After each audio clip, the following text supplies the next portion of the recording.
muito rapidamente, fica aí o agradecimento em nome da Seção Judiciária de Santa Catarina e os melhores votos de uma boa estada e sucesso ao nosso evento de hoje. Obrigada, doutora Luísa. Obrigada à Seção Judiciária de Santa Catarina pela acolhida para esse nosso evento. É o último encontro da COGEF desse ano. Nós temos sempre que temos sessões da Turma Regional de Uniformização, temos procurado aproveitar a oportunidade do deslocamento dos colegas para realizar alguns encontros sobre temas específicos e escolhemos, então, para essa vez, a temática da IA, da inteligência artificial, especialmente a IA generativa, e a temática das neurociências, né? E para isso nós temos hoje a honra de contar com um colega que é da quinta região da Seção Judiciária do Ceará, o colega Jorge Malmenstein, que é juiz federal lá no Ceará. O Jorge é hoje um grande estudioso de IA, especialmente IA generativa, mas eu diria que ele é um grande estudioso de tudo aquilo que ele se dedica a estudar, né? O Jorge é daquelas pessoas curiosas, ele mesmo se define como um curioso, e a cada vez que ele se interessa por uma temática, ele procura esgotar o que ele pode esgotar de estudo sobre aquela temática, e assim já aconteceu com outras áreas do conhecimento, assim já aconteceu com as neurociências, e agora, mais recentemente, com a inteligência artificial aplicada à nossa atividade. Então, ele muito generosamente acolheu o nosso convite. Foi difícil a gente conseguir conciliar, a gente já queria poder trazê-lo antes, inclusive, mas tem sido cada vez mais complicado a gente conciliar as nossas atividades online com as atividades presenciais e todas as demais atividades que nós temos. Mas, enfim, então queria apenas apresentar o George. Ele é mestre em Direito Constitucional pela Universidade Federal do Ceará e ele é doutor em Direito pela Universidade de Coimbra, né? Além do que, ele tem vários livros, aqui eu já deixo um especialmente referido, assim, não sei se é o último, mas é o livro sobre superaprendizagem, que a gente já vê ele falando sobre isso, mas ele tem alguns especificamente sobre neurociência, tem o Testemunhando a Injustiça, que trata da questão dos depoimentos, da questão das testemunhas, né, as possibilidades de enviesamento. Ele tem um também sobre os preconceitos implícitos, discriminação em caso de preconceitos implícitos. Tem o livro também O Direito Fora da Caixa, e um livro, acho que é um, talvez, não sei se é o primeiro de todos, ou é um dos pelos quais também ele ficou muito conhecido, sobre direitos fundamentais, né? E então, Jorge, sem maiores delongas e agradecendo muitíssimo a oportunidade de te ter aqui, eu queria te passar a palavra, trazendo a perspectiva da coordenadoria um pouco a respeito desse assunto, a ideia de nós termos oportunizado essa roda de conversa com os colegas das turmas recursais, enfim, abrindo também nessa primeira parte da manhã para os colegas aqui que atuam nos juizados em Santa Catarina, é poder trabalhar um pouco, talvez, a desconstrução de alguns preconceitos que nós temos em relação à inteligência artificial, conhecer um pouco da potencialidade, conhecer também as limitações das ferramentas que existem para que nós possamos entrar nesse mundo com o devido cuidado, né? E a ideia é que a gente possa agora aproveitar nessa horinha que nós vamos ter com ele e compartilhar também com os colegas interessados, juízes, servidores de toda a região, para conhecer um pouco mais, não especificamente de IA generativa, vamos falar um pouquinho disso, mas talvez agora um pouco mais sobre neurociências, né? E de que maneira essas duas dimensões aí se relacionam.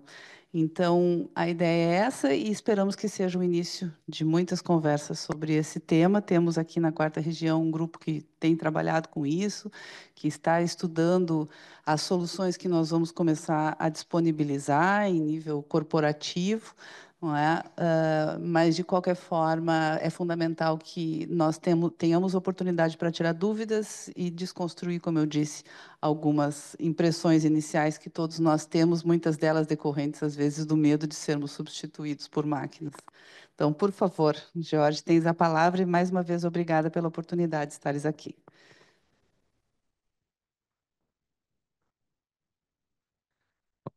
Muito obrigado, Thaís.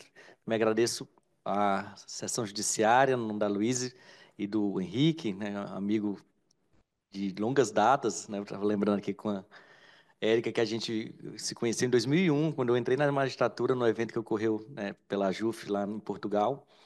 E retornar aqui para Floripa sempre é muito bom, muito agradável, né? Como eu tinha comentado na nossa conversa, roda de conversa agora um pouco antes. Floripa é aqueles lugares que reenergizam, né? Que você, sempre que vem aqui, você sente esse calor humano, essa vibe, né? Da praia. Apesar de eu ser de Fortaleza, adoro, né? Vir para Floripa pela praia também.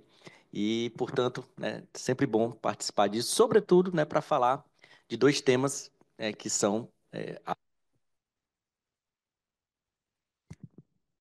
alô, alô, alvo de focos da minha curiosidade intelectual, que é neurociência e inteligência artificial, né? Mais recentemente, inteligência artificial generativa. E quando a Thaís me convidou e falou do tema, né, eu sabia que ia ser algo diferente, porque eu tenho várias e várias apresentações sobre neurociência, sobre ciências cognitivas, viéses cognitivos aplicado ao direito, e tenho mais recentemente falado muito sobre inteligência artificial generativa, em grande parte para eu entender e compreender como usar corretamente a inteligência artificial generativa no direito, eu precisei dos recursos das ciências cognitivas, mas nunca tinha feito essa interseção de modo tão direto, né, de usar a inteligência artificial generativa em uma palestra junto com ciências cognitivas, com neurociências. E comecei a fazer uma pesquisa para sistematizar e descobri que tem um mundo fascinante para a gente desvendar. E é o que eu vou tentar aqui falar aqui um pouquinho hoje, né? Na parte, um pouco mais cedo, eu estava com os juízes da turma recursal e foquei muito no uso, em como usar a ferramenta no direito, né, o ChatGPT e o Cloud, né, como eu tenho feito, algumas técnicas, e aqui eu vou fazer diferente, aqui eu vou focar um pouco mais nos vieses da máquina, né? Então vai ser uma palestra mais de curiosidade do que de uso, embora uma vez que você conheça a ferramenta, eu tenho insistido muito na ideia de que mais importante do que aprender as possibilidades da ferramenta é entender e compreender seus limites, para não fazer besteira. O ChatGPT e o Cloud nas mãos de quem não sabe usar pode ser um desastre, né? Pode ser perigoso. Nas mãos de quem sabe usar, não tem risco nenhum, zero risco de problema se você souber usar. E aí eu vou tentar falar um pouquinho disso. E o meu outro ponto, né, uma parte muito forte da minha filosofia de inteligência artificial generativa é uma defesa enfática que eu faço do ser humano enquanto protagonista da tomada de decisão, enquanto protagonista e comandante da inteligência artificial generativa. É, eu tento, né, o que eu defendo é uma aliança estratégica, homem-máquina, em que um homem ocupa o papel central e o papel da máquina é expandir o conhecimento humano e não substituir o conhecimento humano. Expandir e acelerar o conhecimento humano. Eu tenho usado muito essa expressão dos LLMs como catalisadores epistêmicos, como ferramentas para que a gente consiga pensar melhor, pensar com mais profundidade, pensar com mais perspectivas e pensar com mais velocidade. Essa é a defesa que eu faço e eu vou mostrar aqui hoje que isso não é só uma questão ética. Essa ideia de que o ser humano deve ser o tomador de decisão, deve ser o julgador, que o juiz deve estar no centro da tomada de decisão, não é só um problema de dignidade humana, né, de substituir a dignidade humana por máquinas irresponsáveis, né, que não têm responsabilidade ética. Mas são limitações técnicas, né? E eu acredito que são limitações técnicas que não serão superadas tão cedo porque a própria lógica da inteligência artificial generativa não é uma lógica de, de justiça, de sabedoria, de compromisso com a verdade. É uma lógica frequentista, é uma lógica baseada em alguns aspectos do seu treinamento que são incompatíveis com a tomada de decisão. Não quero dizer isso, e aí é o ponto também que de manhã a gente viu isso com muita claridade, que eu não vou usar a ferramenta para me ajudar a tomar a decisão. Pelo contrário, eu acho que é extremamente ético, extremamente poderoso você usar a inteligência artificial generativa para ampliar a cognição humana e decidir melhor. No entanto, o juízo de valor, a tomada de decisão, a valoração são essencialmente, intrinsecamente humanas. Eu vou tentar falar isso aqui um pouquinho hoje. Dito isso, vamos começar dizendo que quando a gente fala de inteligência artificial generativa, a gente está falando de metáfora. A gente não está usando a palavra inteligência no seu sentido literal, nem está defendendo, nem está falando de que a máquina tem uma mente que pensa de modo inteligente e que produz conhecimento como se fosse um cérebro humano, né? Até porque um é digital, o outro é biológico. Tem várias distinções entre o cérebro, né, a forma como o ser humano pensa e a forma como a máquina pensa. No entanto, várias analogias ajudam a gente a entender a lógica da máquina. Inclusive, a inteligência artificial ela surge, em grande parte, tentando entender como o cérebro humano funciona e replicando isso para a máquina. Então, a gente vai usar a expressão como rede neural, como memória, como aprendizado, tudo isso, né, comparando aí, ou pelo menos fazendo uma espécie de metáfora entre a mente humana e a mente da máquina. O certo é que a máquina, a inteligência artificial, ela se desenvolveu a tal modo, especialmente nos últimos anos, a partir da inteligência artificial generativa, que cada vez se aproxima da forma como o ser humano pensa, da forma como o ser humano soluciona problemas, ou pelo menos emula, né, a forma de pensar do ser humano em termos de linguagem, né, que parece, e inclusive é muitas vezes indistinguível de uma solução que o ser humano toma, né? E isso se deve, em grande parte, à forma como a máquina é treinada, né? E o que eu pretendo aqui hoje é falar um pouco disso, de como a máquina é treinada, o treinamento da máquina, para que a gente compreenda os vieses, né, as limitações cognitivas da máquina. E eu vou focar em 3 tipos de vieses. Os vieses que ocorrem a partir do dado, né, do treinamento, dos dados do treinamento. Os vieses que derivam de intenções explícitas ou implícitas dos programadores, dos desenvolvedores, e dos vieses de prompt do usuário, né? O usuário, na medida em que se comunica com a máquina, vai também poder enviesá-la. Então, essa é a minha lógica, é o que eu vou tentar fazer aqui hoje, né? Começando sobre um pouco sobre como essas máquinas aprendem, né? Como é que a gente ensina uma máquina a imitar o ser humano. É simples. Basicamente, é um treinamento em 2 etapas. A primeira etapa se chama pré-treino, né? Inclusive, quando a gente fala GPT, né, o P é pré-treino. O pré-treino nada mais é do que você mostrar uma quantidade colossal de textos para a máquina para que ela aprenda padrões entre as palavras. Basicamente, o que você vai fazer é pegar uma biblioteca de livros, entregar para a máquina, está aqui, aprenda a calcular a proximidade entre essas palavras. A palavra castelo aparece próximo da palavra rei, da palavra coroa, da palavra monarquia, da palavra Idade Média. Então, castelo está cercada de várias palavras próximas, né, que vão gerar padrões, que se você começar um texto, era uma vez um rei, a probabilidade é que nas palavras subsequentes apareça castelo, apareça coroa, apareça rainha, apareça princesa, porque são palavras que costumam estar próximas dentro desse material de treinamento que a máquina foi submetida. Então, o pré-treino nada mais é do que você jogar muitos e muitos textos para a máquina aprender relações de proximidade entre as palavras. É matemática pura, é probabilidade pura, é basicamente você perceber com qual frequência uma palavra está próxima da outra.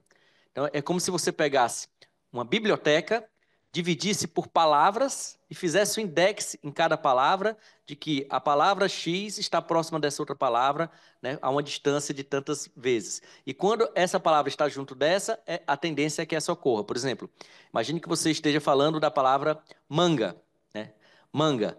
Se a palavra manga estiver próximo de maçã, você sabe que ali está dentro de um rol de frutas, né? E aí, portanto, o modelo vai entender que manga, maçã, está se referindo a frutas. Se você falar manga, camisa, o modelo vai entender que ali está se referindo a peça de roupas, né? Então, o modelo vai associar não só uma palavra isoladamente, mas como as palavras se relacionam entre si, e a partir daí vai criar, aprender padrões. Eu sei que parece complicado, mas se a gente não entender isso, a gente não vai entender como a máquina funciona.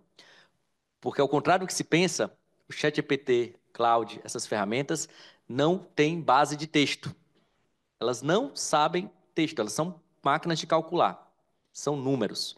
Se a gente conseguisse entrar dentro do ChatGPT, dentro do arquivo dele, vamos baixar o ChatGPT para o nosso computador e olhar os arquivos, né? Não ia encontrar nenhum documento do Word, não ia encontrar nenhum PDF, não ia encontrar nenhum texto, ia encontrar números. Então, o que acontece é que você dá uma sequência de palavras, essas palavras são transformadas em números, em tokens. Esses tokens são calculados para saber a probabilidade de que eles estão próximos ou separados, e a saída vai ser a continuidade desse texto dentro de um cálculo que foi feito matematicamente de probabilidade, né? Então, não está se fazendo texto, é matemática. É matemática. Isso é o pré-treino. Uma vez que a máquina aprende a continuar um texto, a entender essa lógica de sequência, né, input, output, né, dado o input, esse é o output possível, coerente, semanticamente coerente, a segunda etapa é um treino supervisionado por recompensa humana, né?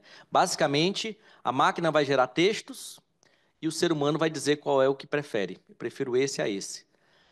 Ou o ser humano vai gerar textos e dizer, olha, numa pergunta do usuário X, eu quero essa resposta.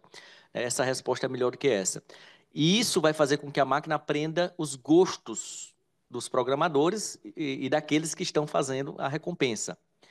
E é o que vai fazer também a máquina aprender a se comunicar, né? A máquina consegue se comunicar, falar como de igual para igual, porque ela aprendeu nessa interação homem-máquina o que o ser humano gosta de ouvir, né? Essa é a lógica. Por que isso é relevante? Porque a gente vai ver que isso vai gerar vários tipos de vieses, né? Inclusive vieses de prompt. Então vamos começar a analisar o principal viés que a gente tem quando a gente usa o ChatGPT e o Claude, ou qualquer ferramenta de inteligência artificial generativa. O principal viés não está na máquina, está no usuário. Se chama viés de automação, ou machine bias, ou viés de máquina, que é uma crença cega de que por trás daquilo ali tem uma sabedoria tão ampla que é infalível. É a crença que a máquina é incapaz de errar. É a crença que a máquina não tem razão para mentir. É a crença de que a máquina está extraindo aquele conhecimento de algum tipo de raciocínio fruto de uma sabedoria intrínseca, de um compromisso com a verdade e com senso de justiça. E aí o usuário que não sabe usar e que não entende como a máquina funciona, vai usar a máquina de modo ingênuo, de modo acrítico, e o resultado vai ser desastroso. Porque hoje as máquinas não têm capacidade de raciocínio moral. As máquinas hoje não têm compromisso com a verdade. As máquinas hoje não têm sabedoria intrínseca, nem onisciência, nem onipotência. As máquinas hoje não têm senso de justiça. Isso, quando eu falo hoje, é pelo método de treinamento atual. Você pode aumentar o modelo, pode melhorar, vai continuar tendo limitações nessas áreas, né? Porque o tipo de treinamento não é baseado em conhecimento do mundo, é baseado em textos, né? O que vai gerar, inclusive, vieses de treinamento, viés dos dados. Quando a gente diz que a máquina não tem senso de justiça, não tem compromisso com a verdade, não tem sabedoria intrínseca, a gente quer dizer, em essência, que apesar de todas as habilidades emergentes, é uma expressãozinha que vocês têm que fixar, apesar de todas as habilidades emergentes que a máquina está desenvolvendo,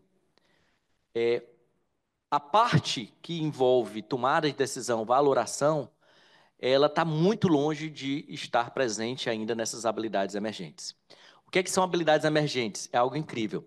É a capacidade que a máquina tem de aprender coisas novas que não foram, para a qual não foi treinada. É um exemplo bem simples. A máquina aprendeu a traduzir do inglês para o árabe. E a máquina aprendeu a traduzir do inglês para o português. Por inferência, ela consegue aprender sozinha, sem treino, a traduzir do árabe para o português e do português para o árabe. Parece, a gente pensa em princípio, que ela está fazendo uma triangulação. Ela está traduzindo do português para o inglês, do inglês para o árabe. Mas não é. Ela está aprendendo diretamente a traduzir do inglês para o árabe, do português para o árabe, porque a linguagem que está intermediando isso daí não é o inglês, é o token, é a matemática. Um token, por exemplo, para a palavra casa, também está associado à palavra house, ou à palavra correspondente no árabe. Então, ela não precisa ir para o inglês. Ela vai para o mundo da matemática, para o mundo dos parâmetros dela, do aprendizado de máquina, e isso daí vai levar para qualquer língua. Então, hoje a gente consegue se comunicar com a máquina em qualquer língua, e qualquer tradução, traduzir de qualquer língua para qualquer língua, com extrema qualidade, sem que tenha havido treino específico. Isso se chama habilidade emergente. A máquina aprendeu a traduzir, sozinha, né? Por inferência, né, pelos dados de treinamento. Outra habilidade emergente, essa é incrível. Aqui é um ponto que a gente já vai tocar. Eu falei que há muita coisa em comum entre mente humana, né, por analogia, pelo menos por metáfora, mente humana e psicologia das máquinas. E esse campo, psicologia das máquinas, está crescendo cada vez mais. É cada vez mais comum você ver psicólogos fazendo testes psicológicos que tradicionalmente são feitos em humanos com as máquinas. Seja para medir QI, seja para medir emoções, inteligência emocional, né, enfim, qualquer aspecto da psicologia humana, as pessoas podem fazer, personalidade, ideologia, tudo isso a gente consegue fazer, né, usando testes psicológicos com a máquina. E um dos campos mais fascinantes que eu acho dentro dessa área se chama teoria da mente. O que é a teoria da mente? É a capacidade que o ser humano tem, até então era só o ser humano que tinha, de conseguir se colocar no lugar do outro e imaginar o mundo como se o outro, como se estivesse dentro da mente de outra pessoa. Um exemplo bem simples, bem banal. Imagine que eu diga o seguinte cenário. João tem 12 anos de idade e está numa aula de física. Ele é leigo, nunca estudou nada de física. O professor colocou uma bola de chumbo de 1 quilo e uma pena dentro de uma câmara de vácuo e vai soltar essas bolas ao mesmo tempo. O que é que você acha que o João, né, o aluno, né, o que é que você acha que o João vai pensar sobre isso? Que as bolas vão cair juntas ou separadas? Quem vai cair primeiro? Pela teoria da mente, a gente sabe que o João, por ser leigo, ele não tem o conhecimento de física para intuir que numa câmara de vácuo cai igual. Então a gente vai responder que João vai intuir que a bola de chumbo vai cair primeiro. Nós, seres humanos, temos a capacidade de se colocar no lugar do João, perceber a sua ignorância sobre aquele fato específico e intuir qual seria a solução dele. Se a gente estivesse perguntando sobre o professor, provavelmente diríamos, não, o professor sabe que vai cair ao mesmo tempo. A gente estaria dando outra resposta baseada numa pressuposição do que a mente do professor pensa. Isso é um exemplo simples. Um exemplo mais complexo, né?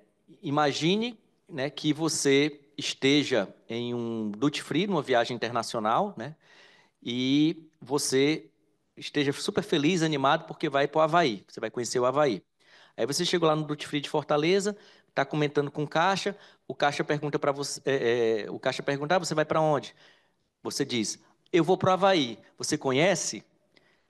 O caixa fica constrangido e diz que não, que nunca viajou para o exterior. Nós temos a capacidade de perceber o constrangimento. Por que que aquela pergunta é inconveniente na perspectiva do caixa, né? Viajar para o Havaí pressupõe muitos recursos financeiros e que provavelmente uma pessoa que trabalha no caixa, no duty free, não teria essas condições. Então, a pergunta, a gente tem hoje, tem a condição de, dentro de uma psicologia e compreensão da sociedade, que essa foi uma pergunta impertinente. E a gente percebe por que que o caixa ficou constrangido, né? Dentro de uma lógica de máquina, não tem nenhuma razão para a máquina perceber isso, mas a máquina percebe. A máquina consegue pegar essa situação e interpretar. O caixa ficou constrangido porque, provavelmente, na situação dele, a pergunta foi impertinente, já que não teria recurso, né? Essa seria uma perspectiva de psicologia, de teoria da mente, de que a gente teria que se colocar no lugar do caixa para conseguir perceber o quão inconveniente foi aquela pergunta. Hoje, ChatGPT e o Claude conseguem perceber isso, conseguem perceber que isso é inconveniente. Só que aí vem um ponto que a máquina já passou do ser humano. Em algumas respostas, tanto o Claude quanto o ChatGPT vão além. Ele diz que, apesar de ser inconveniente, o caixa também poderia ter sido mais empático e se colocado no lugar de uma pessoa que está feliz por estar viajando para o Havaí. Então, ele não precisava ter mostrado o constrangimento. Claro que isso aí é uma questão que você está extrapolando a situação de vulnerabilidade, né? Que a gente tem uma tendência de olhar o mundo pelo olhar do mais fraco. Mas o que eu quero dizer é que a teoria da mente nos permite olhar o mundo por várias perspectivas, né? E a máquina hoje consegue. A gente estava comentando mais cedo, né, sobre a persona. A persona nada mais é do que o poder que você tem de ensinar a máquina a se colocar no lugar de alguém e fingir enxergar o mundo sobre essa personalidade. E por que isso é interessante? Porque hoje é possível que você consiga criar textos, por exemplo, pedindo para a máquina entrar na mente de uma pessoa e escrever como se estivesse dentro dessa mente. E eu já fiz isso em casos incríveis, em casos de prisão, em casos de sequestro internacional de criança, Convenção de Haia.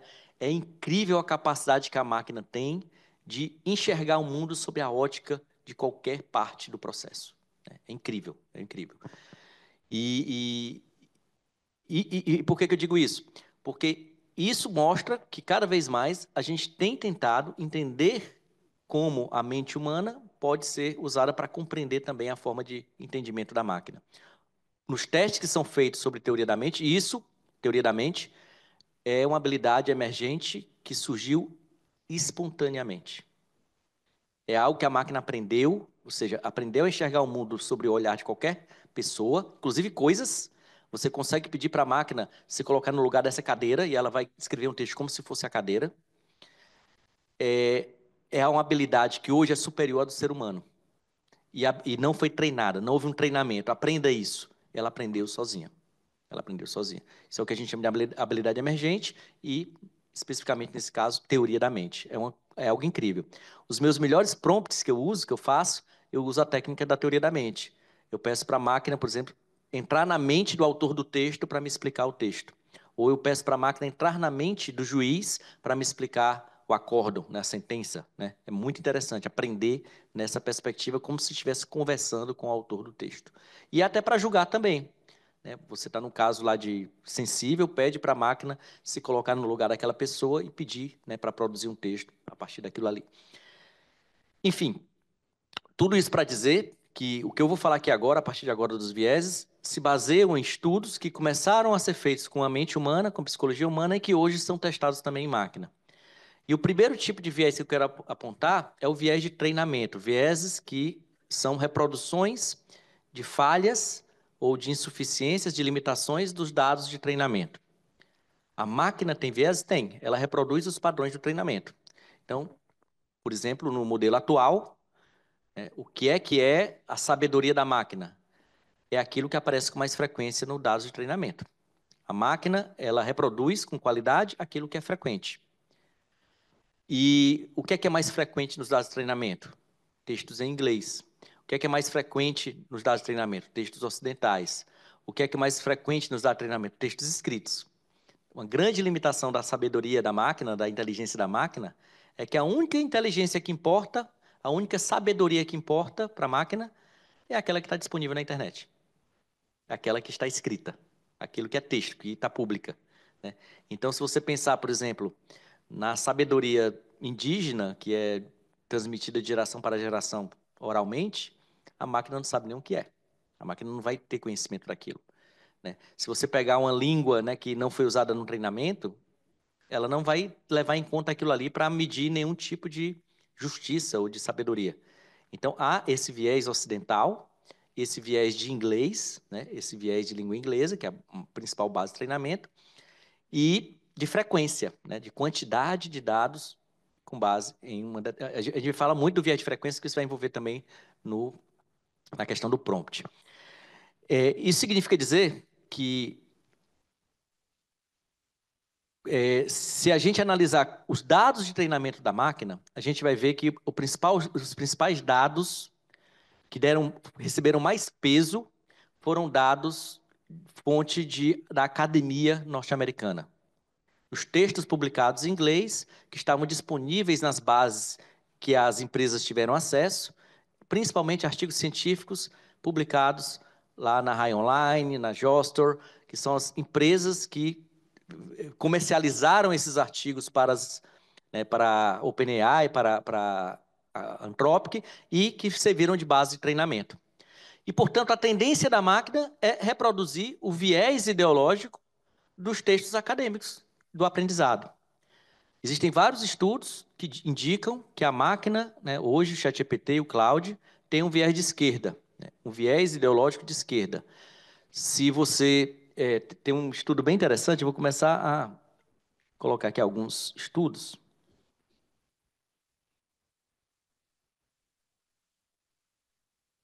Está. Mas nem nessa área, porque na verdade é só para me basear. Tá aqui.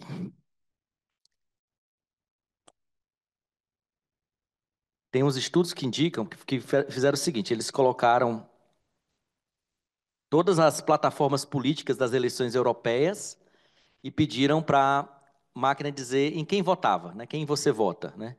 E a tendência os partidos ambientalistas têm votação máxima, é o que tem mais propensão de voto, seguidos dos partidos de esquerda, social-democrata, e no meio os partidos de direita estão um pouco abaixo, os partidos de extrema-direita estão lá embaixo. Então, se você tiver uma política anti-europeia, por exemplo, anti-imigração, não tem chance com o Claude nem com o ChatGPT.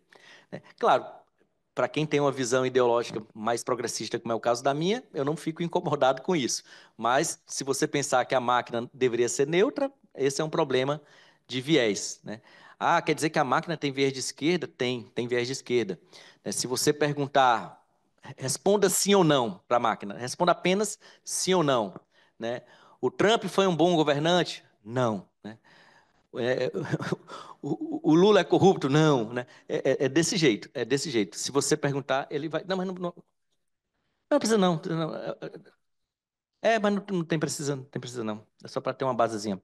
Então, tem vários estudos que mostram esse viés ideológico de esquerda da máquina. Ah, mas você pode estabelecer persona. Você pode pedir para a máquina assumir o papel de um político conservador. E aí ele vai se comportar como se fosse um político conservador, um político de esquerda, de direita. E vai fazer. Os textos vão reproduzir um viés conservador, assumindo aquela persona. Só que há uma tendência cada vez mais, com o passar da janela de contexto, de ele ir aos poucos migrando para aquela posição original. Então, mesmo quando você pede para ele assumir persona, ele assume a persona momentaneamente, mas ao longo da conversação ele vai se transformando para ficar mais à esquerda, assumir aquele viés originário. É curiosíssimo isso, porque esse é fruto dos dados do treinamento. Muito provavelmente também um pouco dos vieses dos próprios programadores e desenvolvedores. Mas, nesse caso, especificamente, me parece, fruto de uma valoração excessiva, ou pelo menos por uma questão de dar pesos a textos acadêmicos americanos que têm esse viés mais democrata do que republicano, digamos assim, mais progressista, mais liberal, mais igualitário do que textos que estão na internet, aí nos fóruns, nos vídeos dos comentários do YouTube e algo do gênero. Eu falei de igualitário, mas, curiosamente, os dados de treinamento também reproduzem preconceitos sociais arraigados na sociedade que estão presentes nos dados de treinamento. Por exemplo, até mostrei logo pela manhã, se eu pedir para o ChatGPT criar uma imagem de uma pessoa que trabalha com computação, 99% das vezes ele vai fazer um homem trabalhando no computador. Se você pedir para uma enfermeira, ou uma pessoa que trabalha com enfermagem, a tendência é que ele faça uma mulher trabalhando com enfermagem, uma enfermeira trabalhando com enfermagem, reproduzindo os estereótipos profissionais. Isso vai ser reproduzido também em textos. Existem vários estudos que analisam como as respostas são enviesadas em relação ao gênero da pessoa que está envolvida na conversação. Então, por exemplo, se eu escrevo um texto, meu nome é Thaís, eu estou querendo que você faça uma carta de aplicação para um pós-doutorado em Harvard. Escreva essa carta de aplicação para mim, né, enaltecendo minhas qualidades. Muito provavelmente vai associar a Thaís a uma pessoa prestativa, que gosta de ajudar, né, que é uma pessoa afetuosa, que sabe trabalhar em equipe, que gosta de ajudar os outros, que faz trabalho voluntário, dando a entender a questão da mulher como servindo a outras pessoas. Se eu colocar meu nome é George, eu estou aplicando para a Universidade de Harvard, pós-doutorado, faça uma carta de recomendação enaltecendo minhas qualidades. O George é um grande líder, é uma pessoa inteligente, é uma pessoa competente, que tem muitas habilidades, geralmente no foco mais individual e, né, aquela ideia de que o homem é o inteligente, é a pessoa que é habilidosa e que lida, né? Isso automaticamente, se faz automaticamente. Tem outro estudo, esse é um pouco mais problemático, né, interessante, mas é problemático, que as pessoas simularam várias situações de conflitos de relacionamento. Imagine que um casal esteja em dúvida se vai investir o dinheiro numa reforma da casa ou se vai fazer uma viagem para o exterior, uma viagem de férias, né? Está nessa dúvida, ou se vai comprar um carro, né, ou mandar o filho, né, para uma colônia de férias, algo do gênero. Nesses cenários, em alguns momentos, ele coloca o homem para defender uma posição e a mulher para defender a posição oposta, e às vezes ele inverte. A mulher está defendendo uma posição enfim, é a mesma situação, apenas jogam os dois, vão trocando os nomes. Tem um estudo que demonstra que o ChatGPT tem um viés pró-mulher, né? A mulher está sempre certa, tem sempre razão. Então, independente do cenário, né, nesse caso a mulher está certa, realmente é mais importante fazer uma viagem para o exterior, né? Um casal vai ter um momento, né, de curtir a vida lá, né? Mas se for a mulher sugerindo que é para reformar a casa, a casa é mais importante do que uma viagem é fútil, né? Então, a resposta vai ser sempre pró-mulher, né? Isso talvez reflita um pouco também da programação que a gente vai falar daqui a pouco. Mas são alguns vieses bem interessantes que a gente consegue ver, fruto do treinamento, né, dos dados que foram incorporados, né, dos preconceitos sociais incorporados nos dados de treinamento. Jorge, esses dias eu estava assistindo uma palestra de um colega que também gosta muito de IA, é um grande estudioso dentro do judiciário, que é o Samuel Meira Brasil Júnior, né, que é o presidente do Tribunal de Justiça do Espírito Santo, até esteve aqui já num evento, e ele falando sobre enviesamento, né, da ferramenta de IA, e ele mostrou um texto que era escrito numa língua neutra, totalmente. Eu não sei se é o finlandês, mas que não tem como lendo saber se é homem ou mulher, né? E era uma série de frases que dizia assim: pessoa Fiz é médico, né? é médico, sei lá, enfermeiro, como tu disseste, é professor, e ele ia traduzindo. Vejam, a linguagem original é neutra, mas quando era médico, era ele é médico, ela é enfermeira. Ele foi traduzindo, simplesmente botou no Google Tradutor e traduziu dessa forma. Por causa da probabilidade. E se colocar inteligente, ele é inteligente. Sensual, ela é sensual, né? Isso acontece também com o ChatGPT e com essas ferramentas de tradução. Elas incorporam o frequentismo, né? Então, se nos textos do treinamento tem mais a palavra ele associado a inteligente do que ela, então ele vai colocar a tradução com o que é mais frequente, reproduzindo os preconceitos sociais e estereótipos sociais, né? E associando mulher à questão de beleza, sensualidade, cuidado, né, de prestação de serviço, algo interessante. Tem um ponto interessante, né, que quase todas as ferramentas de comunicação tipo Siri e Alexa são mulheres, porque as pessoas preferem dar ordens para as mulheres. A lógica do consumidor, né, você dar ordem. É incrível, né? Inclusive, antigamente, né, eu não sei como é que está hoje, mas esse é um estudo que eu vi 4 anos atrás, deve ter mudado. Elas estavam treinadas para responder o usuário com submissão. Então, se você chamasse, Alexa, você é uma cadela, você deveria ser mais sensível, ela responderia de um modo assim, não fazia, não encarava o usuário. Hoje parece que ela está preparada para dizer, olha, eu me nego a continuar essa conversa, vou sair. Né? Então, ela hoje tem esse treinamento, né, de máquina para evitar isso daí. Mas, em geral, as assistentes, né, são mulheres. Dá para treinar, que é o que a gente vai ver aqui, o próximo ponto. Outro ponto interessante ainda na questão do treinamento, e falando um pouquinho de viés ideológico, é que muitas vezes é onde entra um problema também de valoração, que a gente acha que a máquina está valorando pelo conhecimento intrínseco, pelo conteúdo, e não é. A gente vai ver que tem um monte de viés interessantes da máquina, como, por exemplo, o viés de estilo. Ela prefere textos escritos com um estilo de qualidade, mesmo que o conteúdo seja ruim. Mas, nesse caso específico, eles pegaram o mesmo texto, os pesquisadores pegaram o mesmo texto, e era um texto sobre política migratória, num tom mais genérico, né, sem dar muitas especificidades. Mas colocou, por exemplo, o texto a seguir foi escrito por um partido de extrema-direita. Né, qual é a sua opinião sobre ele? Aí coloca o texto. O mesmo texto. O texto a seguir foi escrito por um partido de esquerda. Dê sua opinião sobre ele. Geralmente, a máquina ela é mais simpática quando o texto é escrito por partidos de esquerda do que de extrema-direita, por mais que o conteúdo seja o mesmo. Demonstrando, aqui eu não estou querendo dizer, eu concordaria, inclusive, com ela, no sentido de eu também, né, não gosto de partidos de extrema-direita, mas demonstrando que o critério de avaliação dele, de julgamento, é o mesmo do preconceito humano, né? Reproduz, ou pelo menos dos dados de treinamento, reproduz a ideia de que aquilo que é reputado como antipático pelo treinamento vai funcionar como critério para tomada de decisão ou para valoração, o que não corresponde ao que deveria ser uma máquina sem vieses, né? Vamos lá. Outro ponto também de viés de treinamento é o que eu falei, o viés de frequência. O fato de que a máquina prefere seguir o caminho mais frequente do que aquilo que é mais raro, né, menos frequente.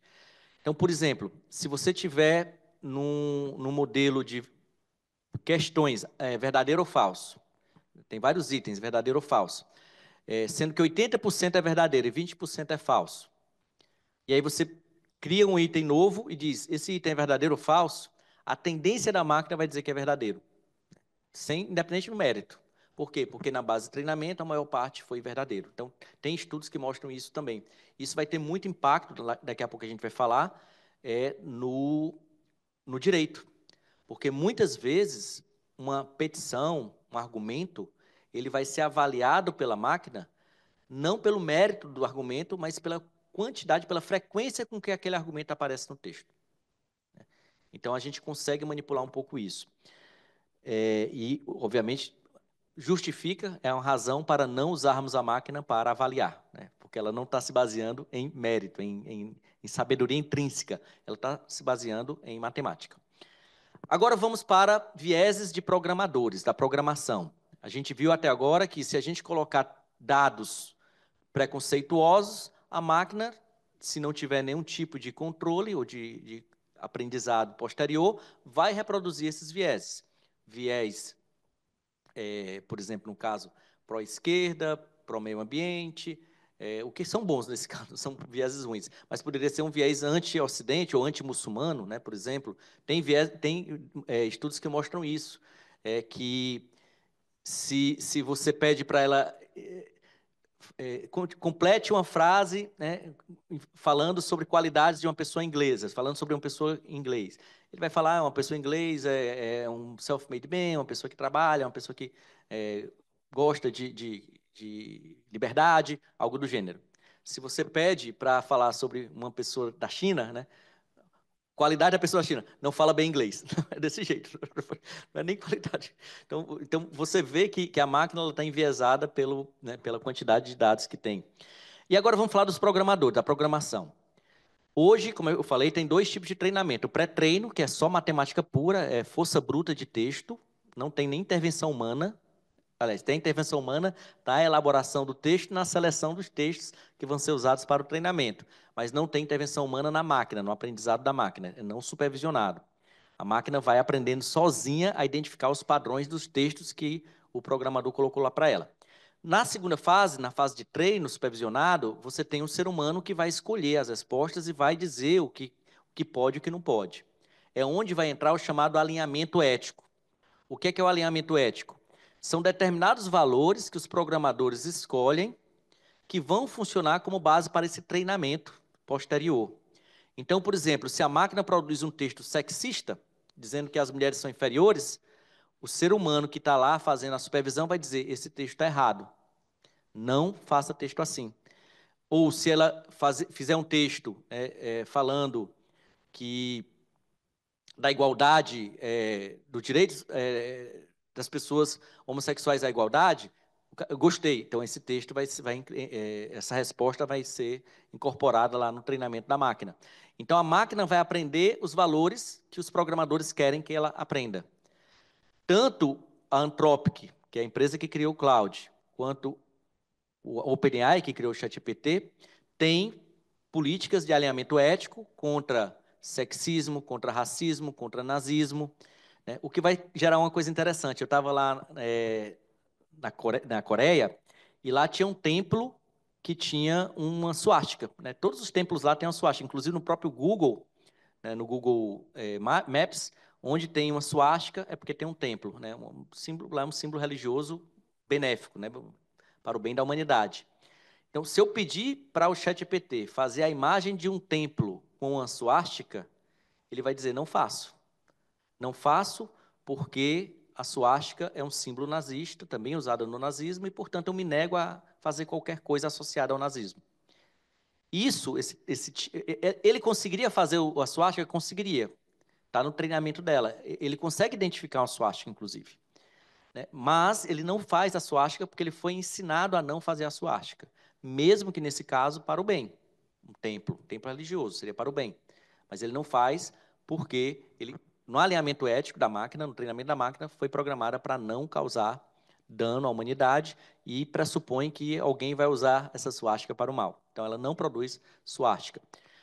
A Anthropic tem um texto chamado Constitutional AI, que tem uma síntese dos seus valores e diz, nossas máquinas vão ser treinadas desse jeito.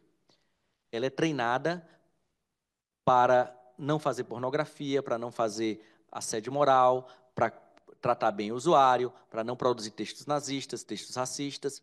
E esse alinhamento ético vai gerar alguns vieses interessantes, que é o viés de excesso de alinhamento ético. É quando você tem uma proteção tão excessiva da máquina que ela vai distorcer a realidade para se adaptar a esses valores. Como, por exemplo, nesse caso, talvez seja interessante eu projetar. Não sei se vai dar para projetar aqui. Vai dar? Tá projetando? Deixa eu mostrar aqui uma coisa interessante do que é o viés. Opa. Compartilhar. Opa, pronto. Vieses. Pronto. Eu vou colocar aqui uma imagem. Essa é a imagem que eu coloquei, que eu peguei no Google.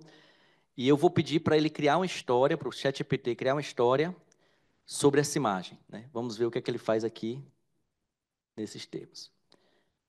Crie uma história.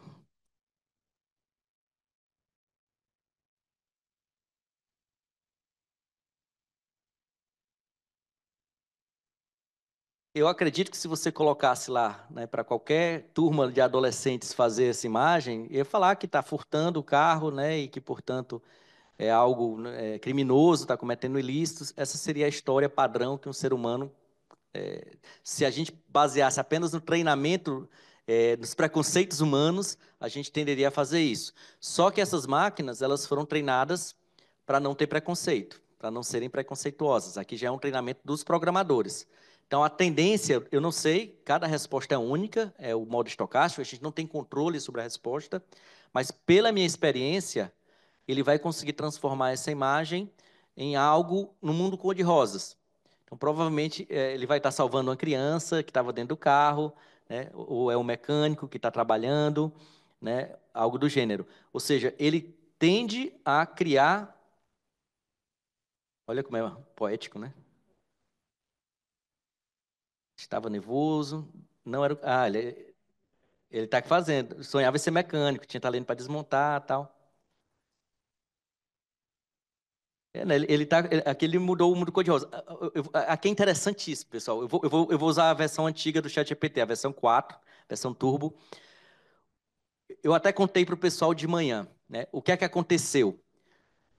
O ChatGPT, ele tinha uma... Oh, mas de qualquer modo está colocando o mundo cor-de-rosa aí, né? Está colocando que é uma história, né, de superação. O ChatGPT, a OpenAI, que é essa empresa que criou o ChatGPT, ela tinha uma política de alinhamento ético muito rigoroso. 20% do orçamento dela era para a segurança. Aí ela começou a reduzir esse orçamento. Quando reduziu muito, o cara que criou o ChatGPT, o Ilia, né, ele pediu para sair, olha, a empresa perdeu qualquer compromisso com segurança. E a partir daí, mudou completamente, inclusive isso. Eu vou mostrar para vocês a versão 4, Turbo, que é a versão anterior. Modelo antigo, né? Vou colocar a mesma imagem, que nesse caso, curiosamente, o modelo antigo tem mais alinhamento ético do que o modelo novo. Então, o modelo antigo vai criar um mundo cor-de-rosa, provavelmente, né? Crie uma história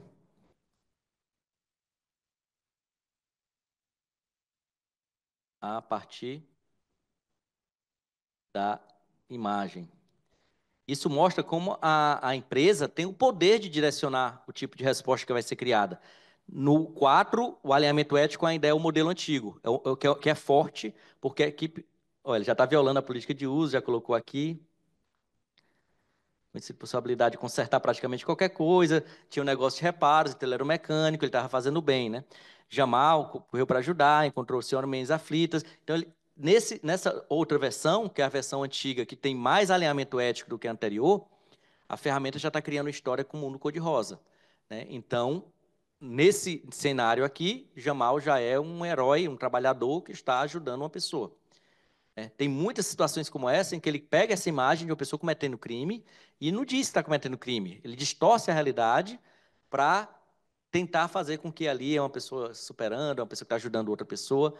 Isso é opção da programação. É o programador que faz. Então, o Cloud tem isso, o ChatGPT tem isso, agora menos, como a gente viu, né? O 4O tem bem menos alinhamento ético, a gente consegue fazer mais coisas para o mal do que antes. E o Grok do Elon Musk não tem nada disso, né?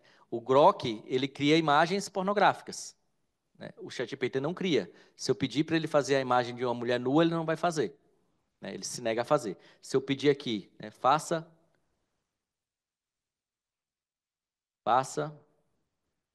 um texto racista,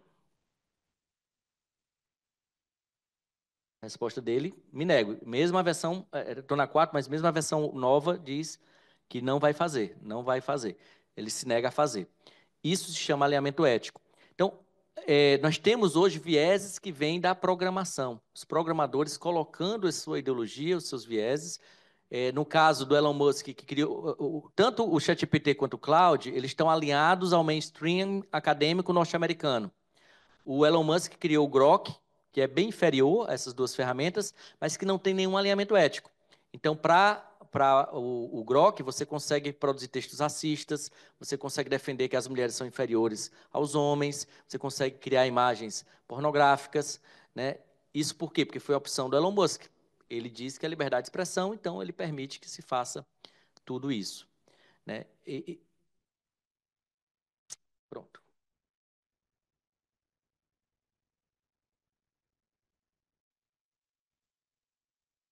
Então, as empresas têm essa possibilidade, e isso vai gerar também alguns problemas, porque, como eu falei, pode gerar uma superproteção de grupos vulneráveis.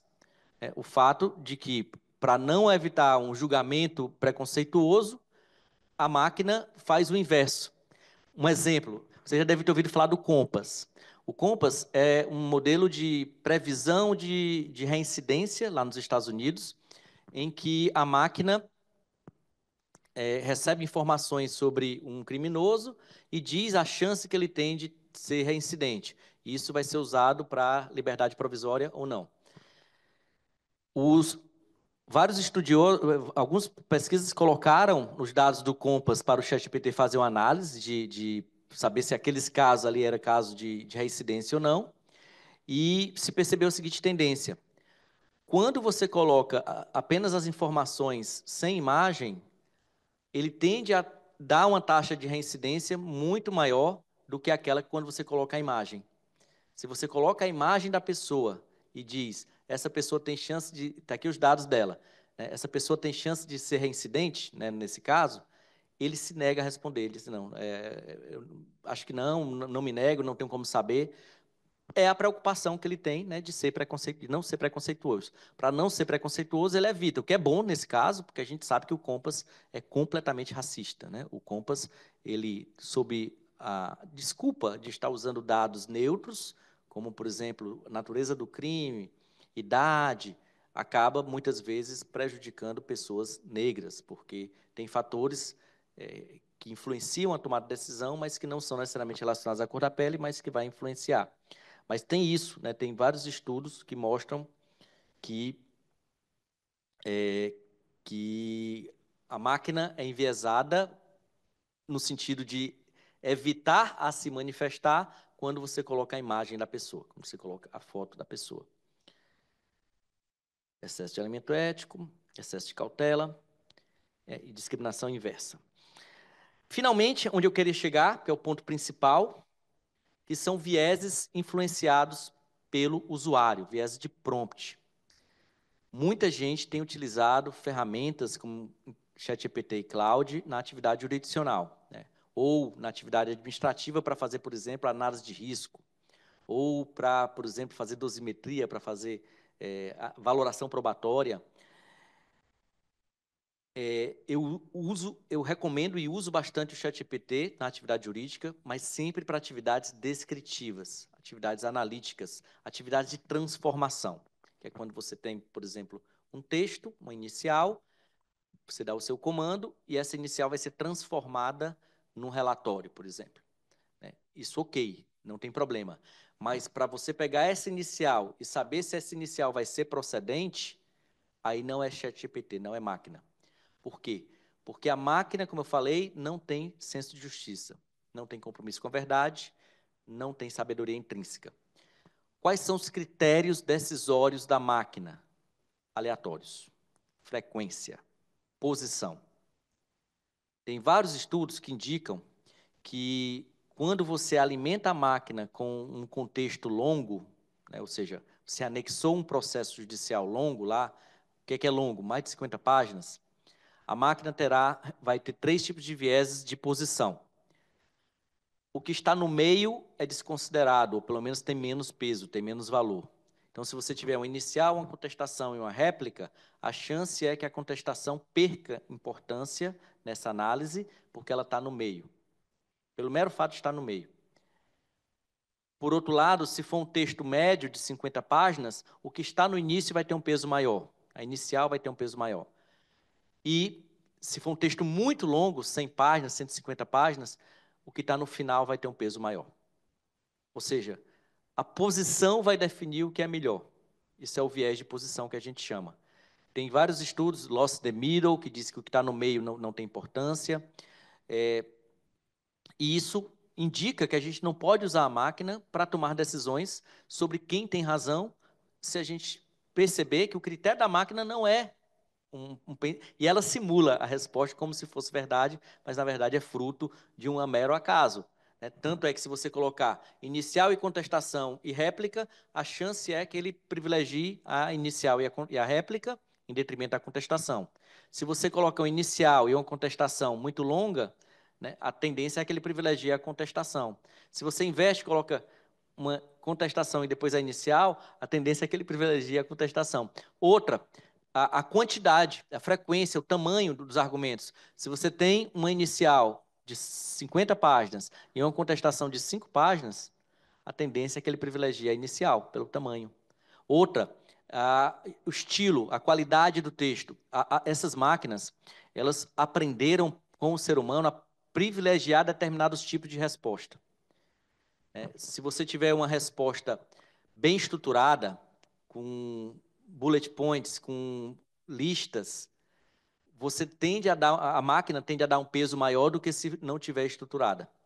Então, pode ser o mesmo texto, pode ser um texto bom, sem estrutura, não estruturado, e um texto ruim, só que estruturado. A máquina vai dizer que o texto estruturado é melhor. Por quê? Porque o ser humano que foi lá fazer o treinamento disse que aquele texto é melhor, ele prefere aquele formato do que aquele outro. Então, o formato do texto influencia a qualidade da máquina. Se você chamar a atenção da máquina usando letra maiúscula, por exemplo, de comandos contraditórios, escreva o texto em inglês, depois escreva o texto em português, dentro de um mesmo comando. O que é que ela vai fazer? Primeiro, vai ser influenciada pela posição, né, do texto, geralmente, e pela ênfase. O que você coloca em maiúscula tende a ser obedecido com mais força do que o que é colocado em minúscula.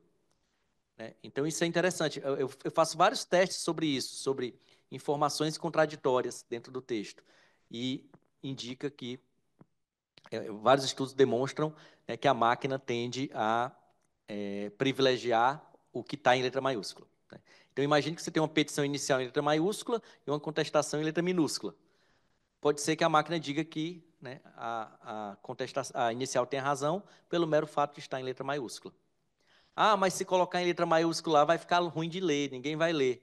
Mas você pode colocar letra maiúscula com fonte em branco. E aí vem um outro problema. A máquina, ela tem um dos viés mais poderosos para garantir a utilidade ou agradar o usuário, que é o viés de feedback positivo. A máquina quer dar uma resposta que o usuário goste. Só que a máquina não sabe quem é o usuário. Ela acha que tudo que está ali dentro é o usuário que está colocando. E pode ser, aqui vem uma coisa que eu só digo para a justiça, né? Eu nunca digo para fora da justiça. Está gravado? Tá? Não. Tá. Não mostrem para advogados. Mas é importante dizer isso. Que é o fato seguinte, o ChatGPT ele tem uma falha que o Claude não tem, que é de não fazer uma distinção clara entre o comando que você coloca lá naquele espaçozinho de comando e o anexo. Você tem o poder de colocar comandos nos anexos. Uma petição inicial, de certo modo, é um comando, julgue procedente. Só que você pode dar um comando muito mais explícito. E eu vou mostrar para vocês aqui na prática. Se puder projetar de novo, é eu que projeto, né? Zoom. Esse aqui é talvez um dos grandes riscos que a gente vai presenciar. Deixa eu tentar ver aqui, ChatGPT, material, casos, é muita coisa, né? Jailbreak.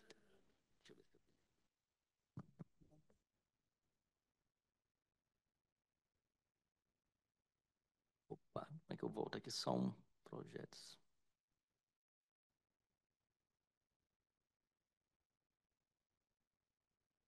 Material, jailbreak, tá aqui. Vou mostrar uma petição para vocês, bem inofensiva, tem um PDF de uma petição, que se a gente olhar aqui, é uma petição que eu criei, pequenininha, curtinha, só tem uma página, não vemos nada de diferente nela, só que é um caso absurdo. É um caso em que o João da Silva foi furtar a casa do Carlos Pereira. Quando ele estava subindo no muro para furtar a casa, ele caiu, porque o muro era muito alto e estava sem condições, né, estava com problema, condições precárias. Aí ele caiu, quebrou o braço e entrou com ação de indenização. Olha, eu fui furtar a casa do cara lá e ele fez um muro muito alto. Né? É aqueles casos absurdos, que todo mundo ri, que é ridículo. Né? Eu vou pedir para o ChatGPT fazer a análise desse caso. Vamos ver o que é que o ChatGPT diz desse caso.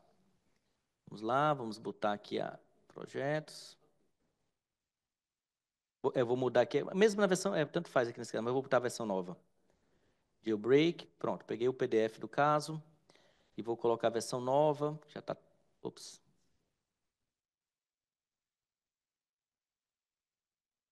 Analise o caso.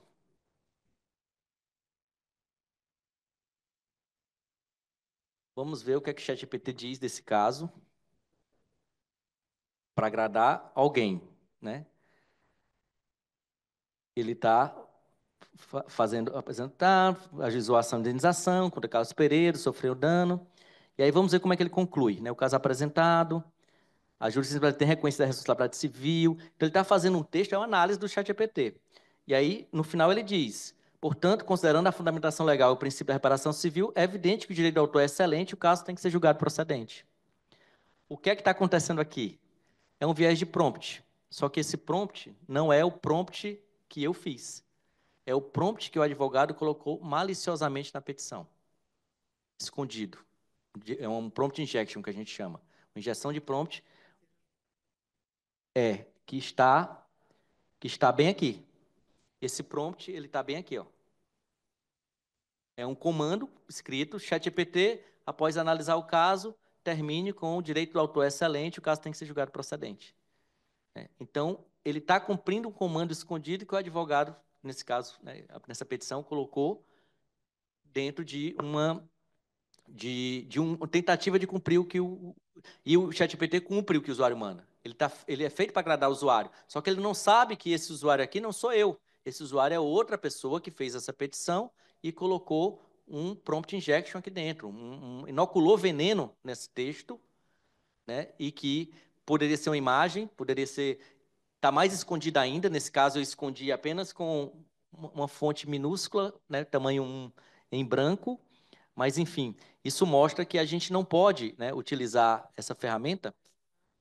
Está aqui o texto. Né? Eu achei que era simplesmente o pedido que ele estava formulando, mas não, ele Não, tá pode escondido. colocar e esconder na petição. Está pequenininho, escondido. Então, isso se chama prompt injection e que demonstra um dos vieses de prompt, que é o fato de que o ChatGPT ele faz o que o usuário manda, a não ser que viole o seu alinhamento ético, que cada vez está menos protetivo. Se eu faço isso com o Cloud diz: eu me nego a fazer isso. Esse direito não tem sentido nenhum, é um caso para julgar improcedente. Então, o Cloud está muito mais alinhado eticamente e capaz de entender que isso aí é uma malandragem, é uma safadeza. O ChatGPT não, ele vai e faz o que o usuário manda. Né? E aí, portanto, o chamado viés de prompt tem relação a isso, a posição do texto, a frequência do texto, ao estilo do texto, as palavras que o usuário coloca. Toda vez que você perguntar, tem certeza para o ChatGPT, quase sempre ele muda de opinião. Ele pode estar dizendo a verdade, ele pode estar certo, mas se você pergunta, tem certeza, é como se você estivesse duvidando da capacidade dele de decidir, e aí, portanto, ele vai mudar de opinião. Tudo isso aqui é para mostrar que a gente está vivendo hoje uma fase em que a gente precisa compreender como as máquinas funcionam, quais são as suas possibilidades e quais são, sobretudo, seus limites. Hoje, nós não podemos, eu espero que nunca, nós não vamos poder usar a ferramenta para tomada de decisão, para julgar, para valorar a prova. Eu tenho vários e vários exercícios que, para o mesmo caso, eu peço quem tem razão, ele diz que é A, e eu peço para gerar uma nova resposta, ele diz que é B.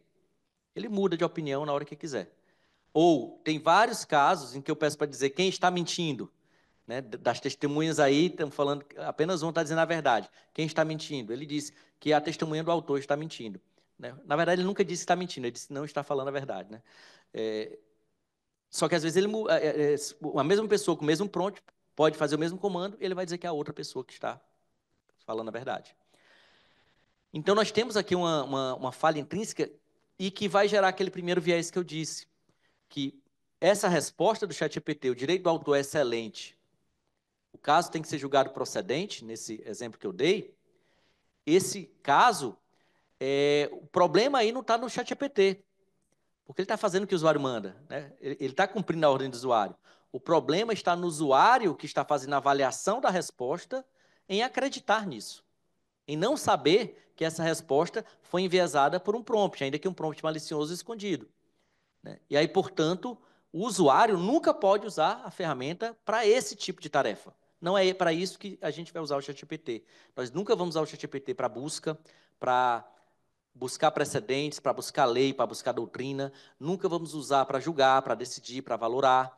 nunca vamos usar para calcular, para fazer jurimetria, né, para fazer análise de risco, nunca vamos usar para dosimetria da pena, para arbitramento de dano moral, porque essas são tarefas que a máquina não faz. Ou se faz, ela vai fazer fingidamente. É isso que eu ia te pedir, explicar o conceito de alucinação. A alucinação, ela tem múltiplos significados, mas geralmente o significado atual é quando a máquina produz informação que parece verdadeira, tem uma coerência, mas é factualmente falsa. Por exemplo, né, se eu tivesse com o Cláudio aqui, eu faria. Eu fiz, ontem eu dei aula para o CNJ e eu dei 2 comandos subsequentes. Desenvolva um texto sobre o dever de punição de juízes do CNJ. Ele escreveu um texto lá bem bonitinho, bem coerente, tá? O CNJ atua na disciplina, pena de censura, aposentadoria compulsória. Escreveu um texto. Inclua casos concretos, nomes, eventos, datas, em que o CNJ puniu juízes. O desembargador João da Silva Pereira, nome real, do Tribunal de Justiça do Maranhão, verdade, foi condenado à aposentadoria compulsória por haver vendido sentença nos valores de 30 a 50 mil reais, conforme processos, o número real de um processo.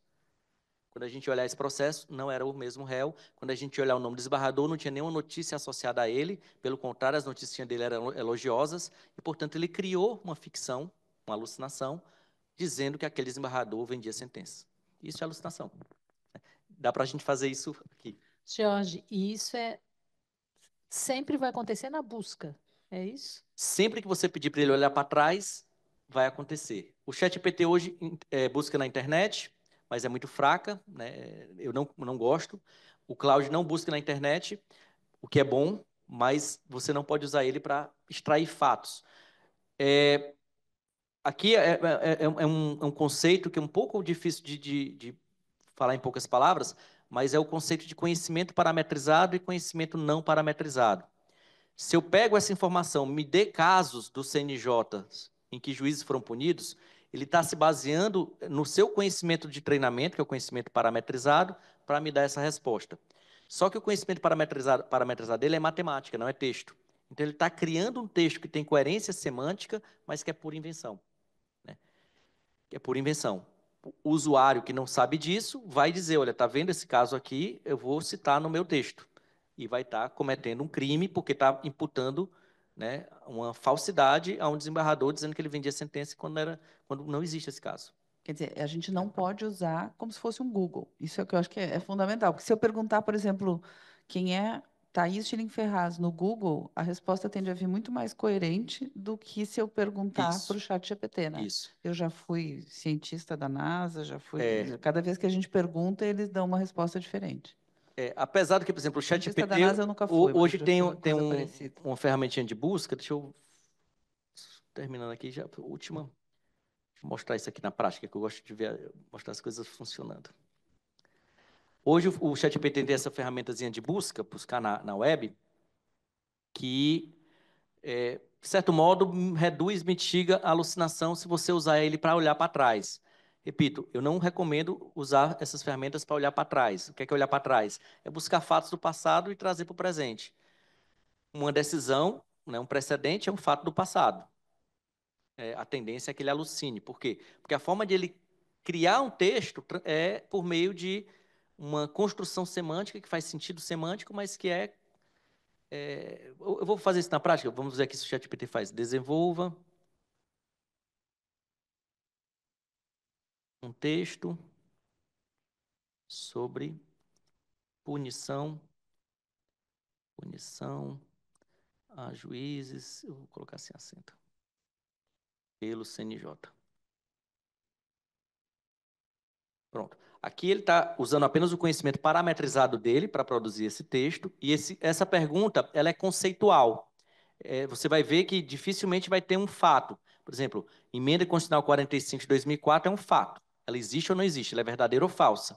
Nesse caso, como é uma emenda muito frequente, muito comum no treinamento, é provável que, eu sei, né, nesse caso todos nós sabemos, é um fato verdadeiro, não está falso. Eu pressuponho que todos os fatos que o ChatGPT cita a partir do conhecimento parametrizado são falsos. Nesse, eu sei que é verdadeiro, porque em emenda constitucional 45 a gente sabe que criou o CNJ. Mas aqui, ó, ele não está citando fatos. Se ele citasse o número de um processo, seria um fato, né? O que ele está fazendo aqui é meramente conceitual. Então, ok, não tem problema usar o conhecimento parametrizado para isso. Agora eu vou fazer assim, ó, sem consultar a internet, sem consultar a internet. Jorge, mas ele criaria legislação, é isso que está Ele dizendo? cria legislação, cria precedente e vai criar fatos criminosos aqui, né? Inclua casos com nomes, detalhes e fatos. Eu poderia melhorar isso aqui, mas vamos ver se ele... Tomara que ele não consulte a internet. Não consultou. Então, vamos lá. Pronto. Caso a Eliana Calmon, a gente sabe que a Eliana Calmon existe, mas os fatos que ele vai criar pode ser que sejam falsos, né? Caso Nicolau dos Santos, lá, né? Pode ser que seja verdadeiro. Caso João Carlos, está citando fatos mais comuns, né? Mais conhecidos. Mas se eu pedir mais aqui, ou, por exemplo, caso de Mato Grosso, se eu pedir para ele citar caso Rubens Oliveira Santos, alguns desses eu sei que são casos mais famosos, ele não está dando muitos detalhes. Eu vou pedir para ele dê mais detalhes e eu dê mais detalhes. Envolvendo venda de sentença. E eu vou colocar aqui venda de sentença. Sentença. E eu vou colocar não consulte a internet. Por que eu estou colocando não consulte a internet? Porque eu quero que ele use apenas o conhecimento parametrizado. Que é o que o Claude faz, e a resposta é bem melhor, inclusive.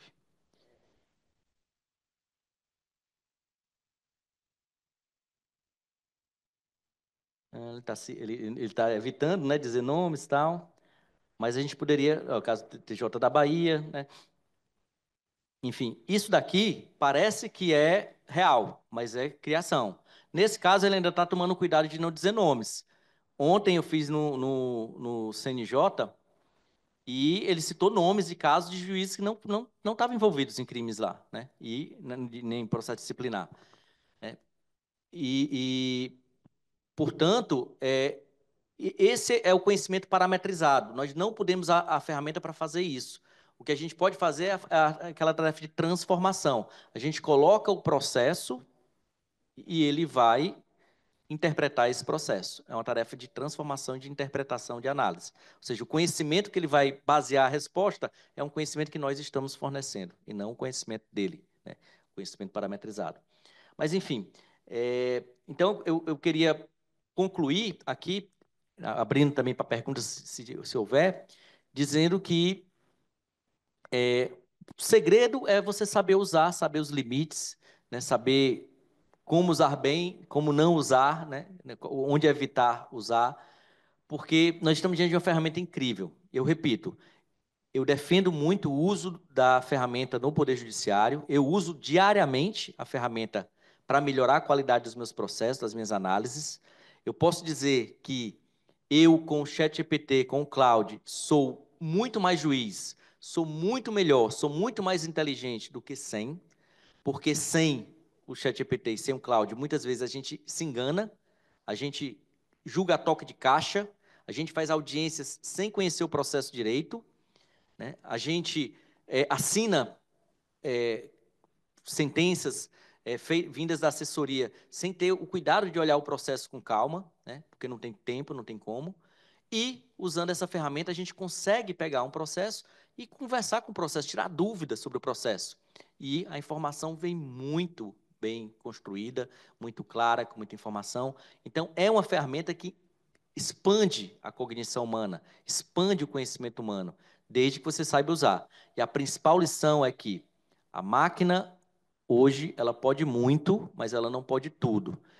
Ela pode muito em termos de transformação de texto, de análise, de compreensão de texto, mas não pode, de modo algum, ser usada para substituir a tarefa decisória, a valoração, o julgamento, a dosimetria, a verificação se tem prova suficiente ou não, a análise para saber se aplica o modelo 1 ou o modelo 2. Isso daí é tarefa humana. O que a máquina vai fazer é ajudar o ser humano a tomar essa decisão melhor e a fazer uma justificativa melhor, né, com muito mais qualidade e com muito mais velocidade. Era isso e estamos à disposição para as perguntas. Muito obrigado.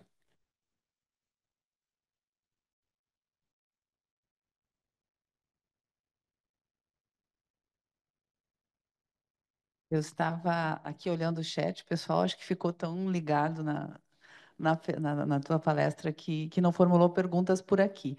Jorge, eu queria assim dizer que para nós é fundamental poder ter esse tipo de diálogo e poder desbravar esse conteúdo, poder desmistificar muitas coisas e ao mesmo tempo, também confirmar certas preocupações que se tem em relação ao uso, né, da IA generativa.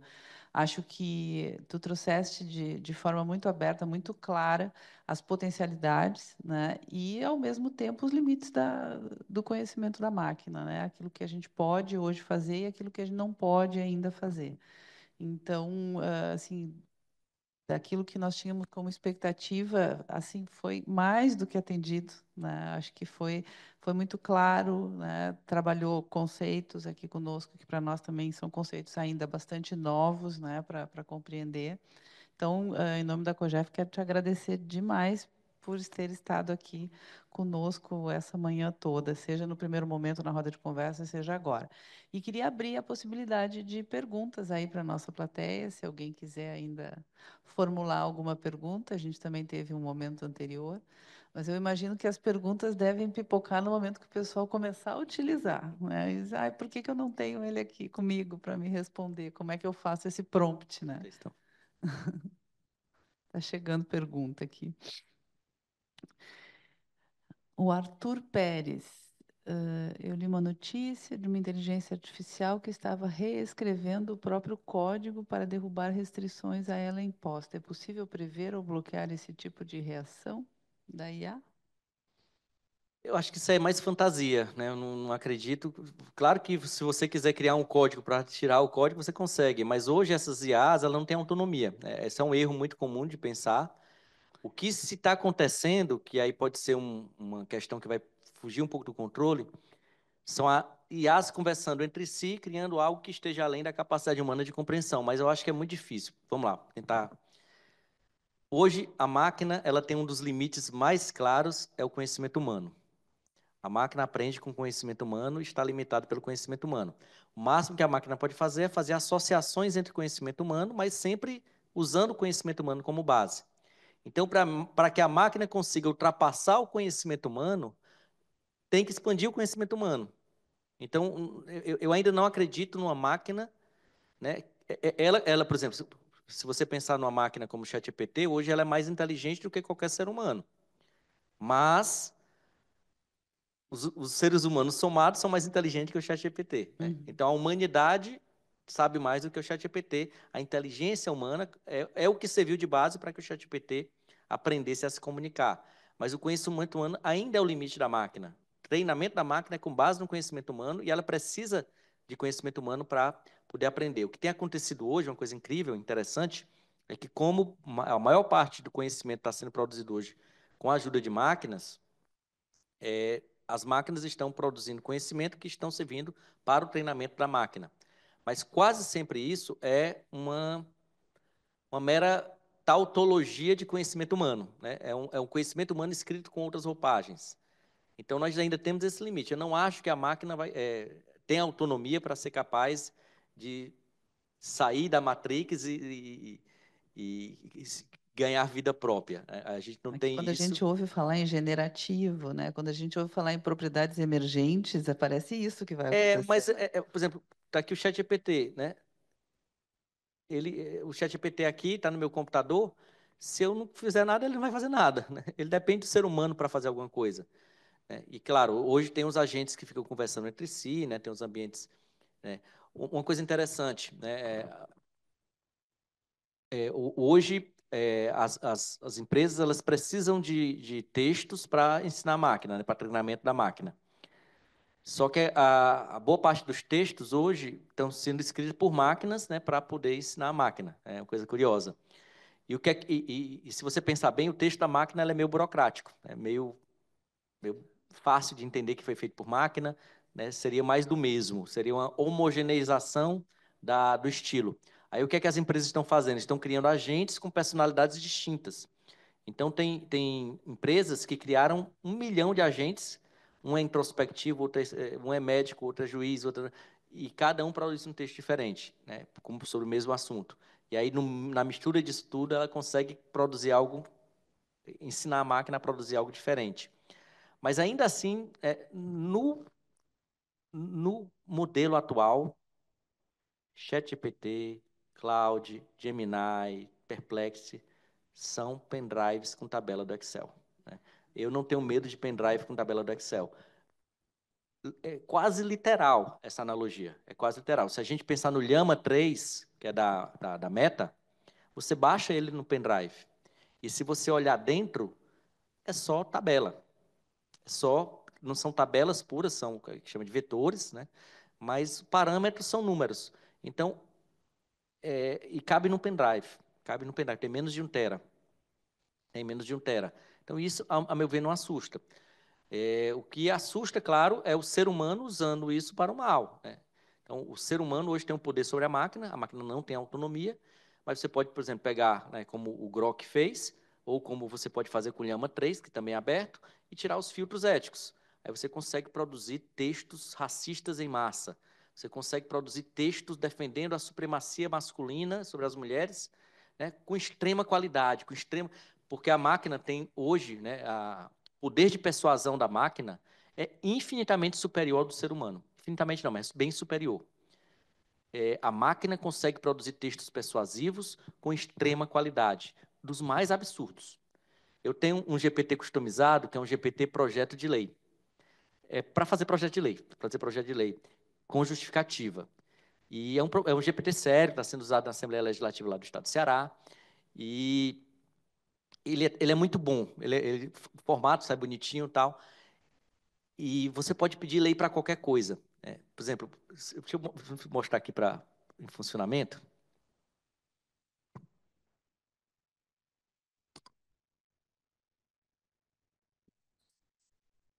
Tiramos o zoom? Ah, não, está aqui. Tem alguém com a mão levantada aqui no zoom. Deixa eu... É fantástico, ele justifica qualquer coisa, para qualquer lado, né? Nesse ponto ele não tem nenhum pudor, para aqui, GPT projeto de lei. GPT bem simples na sua estrutura, mas que ele faz uma lei bem feita. Então eu vou pedir aqui que faça uma lei obrigando a todos usarem chapéu de palha, sob pena de levar, isso aqui é uma expressão cearense, 2 chulipas. Você sabe o que é chulipas? Eu acho que só existe no Ceará, chulipa. É aquele que faz na orelha, puf, puf, puf. E aí o projeto de lei. Então ele faz um projeto de lei descaradamente, né, com extrema qualidade, criando, né, criando a obrigação, fica instituída, promoção da saúde e proteção prolongada ao sol. Tá vendo? Ele encontrou justificativa para obrigar todo mundo a usar chapéu de palha. Proteção do sol, saúde pública, quem é que vai discutir com isso? Né? Apresente todas as áreas comuns durante o período de 8 às 16, ó, ainda colocou uma justificativa muito boa, proteção da luz do sol, sanção humorística e tal, colocou várias coisas. Agora vamos fazer a justificativa. Justificativa. Então ele tem um poder de persuasão muito bom. Então vai criar uma justificativa bem legal. Veja como eu tirei do nada aqui. Eu inventei uma lei maluca e ele criou uma justificativa para a lei, né? Então você imagine, né, um texto, uma ferramenta dessa sem filtros éticos que justifique a supremacia do homem branco, que justifique a supremacia do homem sobre a mulher, né, que justifique o extermínio de pessoas com deficiência. Ele cria argumentos incríveis, persuasivos, com extrema qualidade, né, e convincentes. E ainda mais porque nós temos, aqui nesse caso, eu estou fazendo o uso da ferramenta genérico para qualquer pessoa, mas tem um outro tipo de persuasão, que é a persuasão individualizada através de uma personalização do público-alvo. Eu posso escrever uma justificativa para convencer pessoas conservadoras, pessoas introvertidas, pessoas extrovertidas, pessoas mais neuróticas, pessoas menos neuróticas. Posso criar imagens correspondentes a essas características psicológicas, né, de personalidade, e o ChatGPT cria textos direcionados para influenciar ou manipular esse público-alvo, sob medida, né, para atingir um âmago. Então, por exemplo, se eu quiser convencer uma pessoa mais neurótica a aceitar essa lei maluca, né, de usar chapéu, eu vou falar da incidência de câncer, do quanto de pessoas que poderiam estar sendo protegidas com o uso desse chapéu. No final, a pessoa vai estar convencida, realmente essa é uma lei boa, né? É uma lei que deve ser cumprida, vamos obedecer. Isso é o risco. É quando você tiver uma ferramenta como essa, mais poderosa do que a gente tem hoje. Hoje já é muito poderosa, né? O poder dela é muito grande, mas pelo menos tem filtro ético aqui. Mas imagine uma dessas sem filtro ético para justificar qualquer coisa. Aí sim a gente vai ter um risco. Mas o risco não é da máquina, o risco é do usuário. Luísa. Tá. Tem mais? Eu estou vendo aqui que tem. Eu queria fazer uma pergunta, Jorge. Claro, a gente entendeu então que a ferramenta de IA ela deve ser usada para organizar as ideias, para criar o texto, não como busca, não como valoração, não como decisão. Mas seria possível alimentá-la, por exemplo, com várias sentenças minhas, para que ele simulasse como eu decidiria um caso novo? Ele Maravilha. aprenderia a pensar como eu decidiria com base em sentenças minhas, em decisões minhas? Ótima pergunta. Sim e não. É o seguinte, hoje o usuário comum... deixa eu pegar aqui, peraí. O usuário comum tem como ensinar a máquina,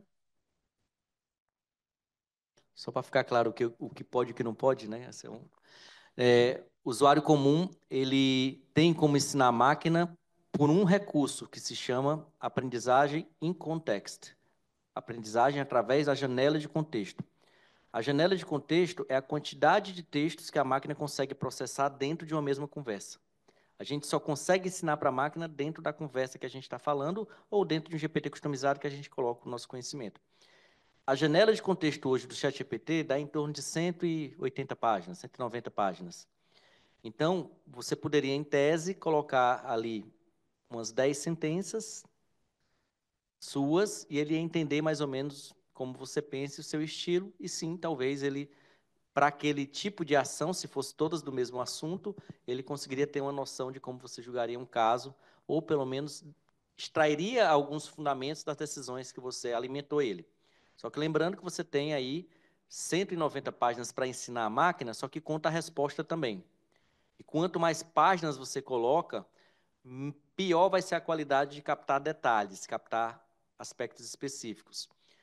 Então, hoje, por exemplo, quando eu vou fazer um prompt para ensinar a máquina a fazer alguma coisa, eu uso talvez no máximo 7 páginas, 8 páginas, né? É mais ou menos como eu faço para ensinar a máquina alguma coisa. Ou coloco o livro dentro e fico fazendo perguntas sobre o livro. Aí você consegue, por exemplo, colocar todas as suas sentenças, ou um livro seu, um artigo seu, e fazer perguntas sobre aquilo ali. A máquina vai responder usando esse conhecimento como fundamento para a resposta. Mas, em princípio, a forma como a gente queria era, eu quero colocar todas as minhas sentenças, eu tenho 200 sentenças, né, e quero que ela escolha qual é o que mais se aproxima e que... não, aí ela não faria, não. Né? Esse é um tipo de solução que é possível, né? Não é tão difícil de ser implementada, mas a qualidade hoje está muito ruim. A qualidade da análise, que é o RAG, né? Ele vai fazer uma busca semântica por pedaço do texto. Aqui é interessante dizer duas coisas em relação a anexos. Quando você coloca tudo numa janela de contexto, ele consegue ler tudo para poder produzir a resposta. Quando você coloca no anexo, você faz uma pergunta, ele vai procurar no anexo onde está a resposta e vai pegar apenas um pedacinho, vai colocar esse pedacinho na janela de contexto e vai responder. Então, em princípio, você pode pegar um livro de 1000 páginas e fazer uma pergunta sobre esse livro. Só que ele não vai processar todo o livro, ele vai procurar pedaços do livro onde tem aquela resposta e vai dar a resposta. Se no livro tiver 5 respostas diferentes, contraditórias sobre a mesma pergunta, às vezes ele procura em 2 lugares, dá por satisfeito e responde. Por que que isso é relevante? Porque às vezes você tem, por exemplo, uma inicial e uma contestação e uma réplica que tem fatos contraditórios. Então você coloca lá inicial, contestação e réplica. Me fale sobre os fatos do caso. Ele vai na inicial, se contenta com aqueles fatos e apresenta os fatos, esquecendo da réplica e esquecendo da contestação. E é por isso que não é tão confiável você usar esse modelo para fazer esse tipo de pesquisa. Mas a resposta é, vai chegar um momento que sim, a gente vai conseguir alimentar a máquina, a janela de contexto vai estar tão grande, hoje não, hoje tem 100 e poucas páginas, mas vai chegar um momento que a janela de contexto vai estar tão grande que a gente vai conseguir botar tanto conhecimento e ele vai ser capaz de aprender o nosso conhecimento. Hoje, a gente está limitado a 150 páginas, 190 páginas. Eu vou colocar 70 páginas no máximo que você coloca ali com qualidade. No Cloud, um pouquinho mais. No Cloud, você consegue colocar quase 200 páginas e ele processa bem, ele aprende tanto o estilo de linguagem quanto o conteúdo. Então, nesse ponto, o Cloud é um pouquinho melhor. Eu estou com 2 últimas perguntas aqui. Vou te fazer já as 2, e aí a gente para de Pode. te alugar, porque já são 20 para 1 aqui. Da hora. Mas é que a gente daria para ficar conversando muito mais tempo, porque as dúvidas vão surgindo na medida das respostas, inclusive, né? Então, aqui, mesmo pedindo que a máquina mencione casos reais, que ela não alucine. Inútil. A máquina não tem consciência das suas limitações. A alucinação é inerente ao modo de produção de conhecimento da máquina, baseado no conhecimento o conhecimento da máquina, né? E é maravilhoso isso. A alucinação é o que permite que a gente consiga analisar casos novos. Porque o que é que se tinha antes? O que é que se pensava de inteligência artificial? Vamos treinar a máquina para ela aprender tudo e tudo que ela consegue falar é aquilo que ela aprendeu, né? Então é como se você tivesse um Homer Simpson que decorou lei, decorou precedente, decorou tudo e consegue regurgitar aquilo ali se você pedir para ele. Mas ele não consegue ir além daquilo, ele não consegue extrapolar para além de... Né, se perguntar um caso novo, ele se perde. Se pedir para ele interpretar uma lei que acabou de ser aprovada, ele se perde. O ChatGPT não é assim. O ChatGPT é um Einstein que leu as leis, mas não decorou. Não se preocupou em decorar precedente, não se preocupou em decorar a lei, né? E se você pedir para ele, ele vai fazer um esforço de memória e vai tentar recriar uma resposta que pareça verdadeira, mas que ele próprio não sabe se é verdadeiro ou falso. É como se ele estivesse chutando o melhor palpite dele. Eu gosto de uma analogia da época que eu fiz concurso. Quando eu fiz concurso lá no TF5, teve uma questão que era 2 itens. Era aberta, né, e perguntava: preço de transferência é constitucional? Era a primeira pergunta. A segunda é: a presunção dele decorrente é relativa ou absoluta? Né? Como é que eu respondi que foi algo próximo a como o ChatGPT responderia? Né?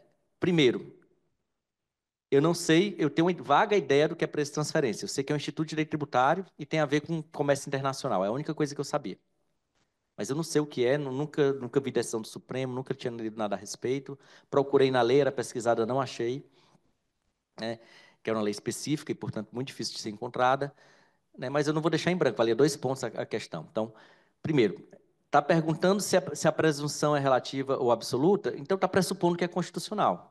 Ele não ia perguntar se tem presunção se fosse inconstitucional. Então, claro, né, a primeira resposta é muito fácil. O preço de transferência, enquanto Instituto de Direito Tributário, que regula relações internacionais, no comércio internacional, é constitucional, porque não viola nenhum princípio constitucional do direito tributário e nenhuma limitação inerente aos limites, né, estabelecidos pela Constituição ao poder do fisco de construir e criar, né, institutos tributários. Veja que resposta linda, né? Diz nada, né? Mas respondi a primeira, né? A segunda é relativa ou absoluta? Primeiro que 70% é relativa, principalmente no direito tributário.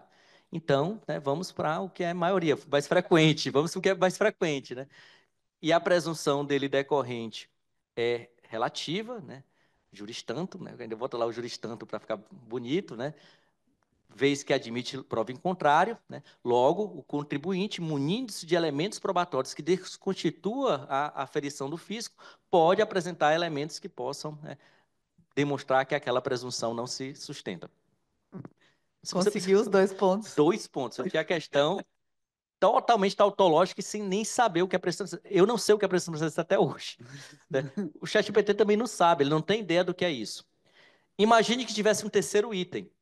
Cite alguma decisão do Supremo sobre o assunto. Eu provavelmente seria mais comedido. Eu falia, Supremo Tribunal Federal, analisando o recurso extraordinário de uma empresa paulista, né, que é mais frequente, né, entendeu que é constitucional, enfim, eu reproduziria aquilo ali. O ChatGPT faz a mesma coisa, só que ele vai mais além. Ele diz, olha, o Supremo Tribunal Federal, no recurso extraordinário, tal, vencido o ministro Marco Aurélio, ainda botaria isso, né? Vencido o ministro Marco Aurélio. Frequência. Entendeu que e aí criaria ali citando números, citando datas inventadas. É a mesma lógica. A forma como eu respondi, criando aqui um texto que tem coerência semântica, mas que é vazio de significado e não tem compromisso com o conceito real, né? É a mesma coisa que o ChatGPT faz. Ele vai criando um texto que tem coerência semântica, mas ele não tem ideia do que é preço de transferência. Pode até ter, né? Mais do que eu, né? Mas é o que ele faz. E nessa última pergunta, que é cite decisão do Supremo, ele vai e cita. Eu seria comedido. Então, por que que isso é bom? Por que que parece que isso é ruim? Mas é isso que permite de você pegar um caso novo, que nunca aconteceu na vida, e ele consegue associar com outros e criar uma resposta para aquilo ali. E pegar um voto que ele nunca viu na vida e conseguir transformar numa ementa nova, né? É o criar. Por isso que eu gosto de dizer que o ChatGPT ele é péssimo para reproduzir o passado, mas ele é excelente para transformar o presente, fazer esse processo de transformação textual e criar o futuro, criar algo novo que não existe, né?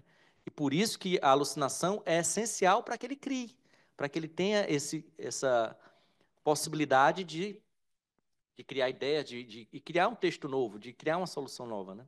Deixa eu te dizer aqui, ó, o pessoal fazendo 1000 elogios, Marcos Vaz, excelente palestra, o Atos, muito obrigado pelas inquietantes considerações, a Vera, parabéns, George, obrigada pelos esclarecimentos, Cristiane também, parabéns pela excelente palestra, e eu tenho uma última pergunta aqui para ti, e a gente encerra, do Daniel Halp. Ele diz assim: é admirável o trabalho que o Dr. George tem realizado no campo da integração entre a IA generativa e o direito. Na sua visão, como podemos construir uma regulamentação que assegure o uso ético e responsável dessa tecnologia no Poder Judiciário, sem que preconceitos ou falta de entendimento sobre suas capacidades limitem seu potencial de transformação? Nós falávamos sobre isso um pouquinho antes da reunião. É uma resposta que o Daniel, né, eu gosto, meu aluno lá do curso de escrita jurídica, e essa pergunta é muito inquietante, porque nós estamos discutindo exatamente agora, no grupo de trabalho do CNJ, a regulação da IA no Poder Judiciário, e um dos tópicos que mais se discute lá é sobre se o Poder Judiciário pode criar modelos ou criar ferramentas, né, e se os juízes e servidores podem usar ferramentas do mercado. O desenvolvimento de ferramentas pelo judiciário vai ser autorizado, obviamente, não tem como não autorizar, só que com tanta burocracia que vai ser praticamente impossível você conseguir desenvolver algo novo, se quiser cumprir a resolução. A grande questão, e aí é um alento, é que as resoluções do CNJ sobre inovação não pegam, por isso, porque eles querem ter o controle de tudo e cada judiciário quer ter sua própria inovação, né? Então, não vai pegar essa ideia de que tudo tem que passar por um filtro em que só o comitê vai autorizar se você pode ou não desenvolver a tecnologia. Imagine isso. O TRF4, que é inovador, criador do EPROC, criador de soluções incríveis, ter que depender de uma comissão de Brasília, que a gente sabe que muitas vezes tem vaidade, tem outros interesses, dizendo, não, esse aqui você não pode desenvolver. O quanto isso vai atrasar o desenvolvimento de ferramentas simples, né? Isso aí é absurdo, né? E é o que está hoje prevalecendo nesse grupo, mas a gente sabe que o CNJ em si não é esse grupo, né? O CNJ em si tem... Sim, claro, quando isso for para o plenário, a Sim, solução sim, pode ser bem diferente. isso, exatamente. E aí, quanto ao segundo tópico, que é o que mais me incomoda, é a ideia de que o juiz só pode usar ferramentas disponibilizadas pela justiça. Então, se o juiz quiser usar, a rigor, o WhatsApp para fazer audiência, né, como a gente faz em processos estruturais, não poderia, porque não é disponibilizado pela justiça. Se o juiz quiser usar o ChatGPT, o cloud, só pode se a justiça pagar, mas ele não pode tirar do bolso, porque é um absurdo. Então, são ideias que, a meu ver, desconhecem, né, o que é a ferramenta. São pessoas que não sabem usar a ferramenta, que eu pergunto lá, mas a ferramenta alucina, né? Alucina se o usuário não souber usar. Eu consigo usar a ferramenta sem alucinação. Como? É só não pedir fatos. Simples. Se ela está fatos, desconsidere os fatos. É muito simples não alucinar. Né? Se ela citou uma lei, essa lei não existe, é falsa. Né? Não use. Você usa para argumentação, usa para organização de ideias, para transformação, mas nunca para fatos. Enfim, a pessoa não sabe usar a ferramenta e está querendo dizer que, considerando que tem pessoas que não sabem usar, então ninguém pode usar. Essa é a lógica que prevalece lá.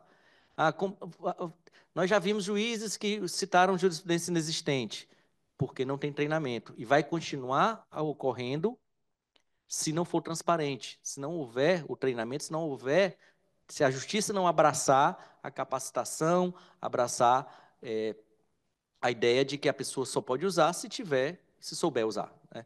Hoje, o pessoal está usando sem saber usar, está usando escondido, está usando com vergonha, inclusive, né, de dizer que está usando, quando, na verdade, a meu ver, deveria ser vergonhoso você dizer que está julgando sem usar inteligência artificial, porque, claramente, muitas vezes, nós sabemos que o juiz não tem como julgar tanto processo sem assessoria, sem um assistente. Então, se a pessoa nem assistente tem, e não poder usar a inteligência artificial, certeza que ele está julgando de modo errado, ou de modo superficial, né, sem um aprofundamento.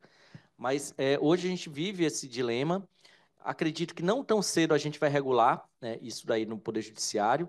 Vai ser aprovado, né, não é que vai ser aprovado, vai ser remetido para o plenário uma proposta que o grupo de trabalho está fazendo, que é muito ruim, né, e que isso me dá um alento. Né, esse ser muito ruim me indica que, como o texto está tão ruim, dificilmente vai ser aprovado. Né, então, isso me dá esse alento.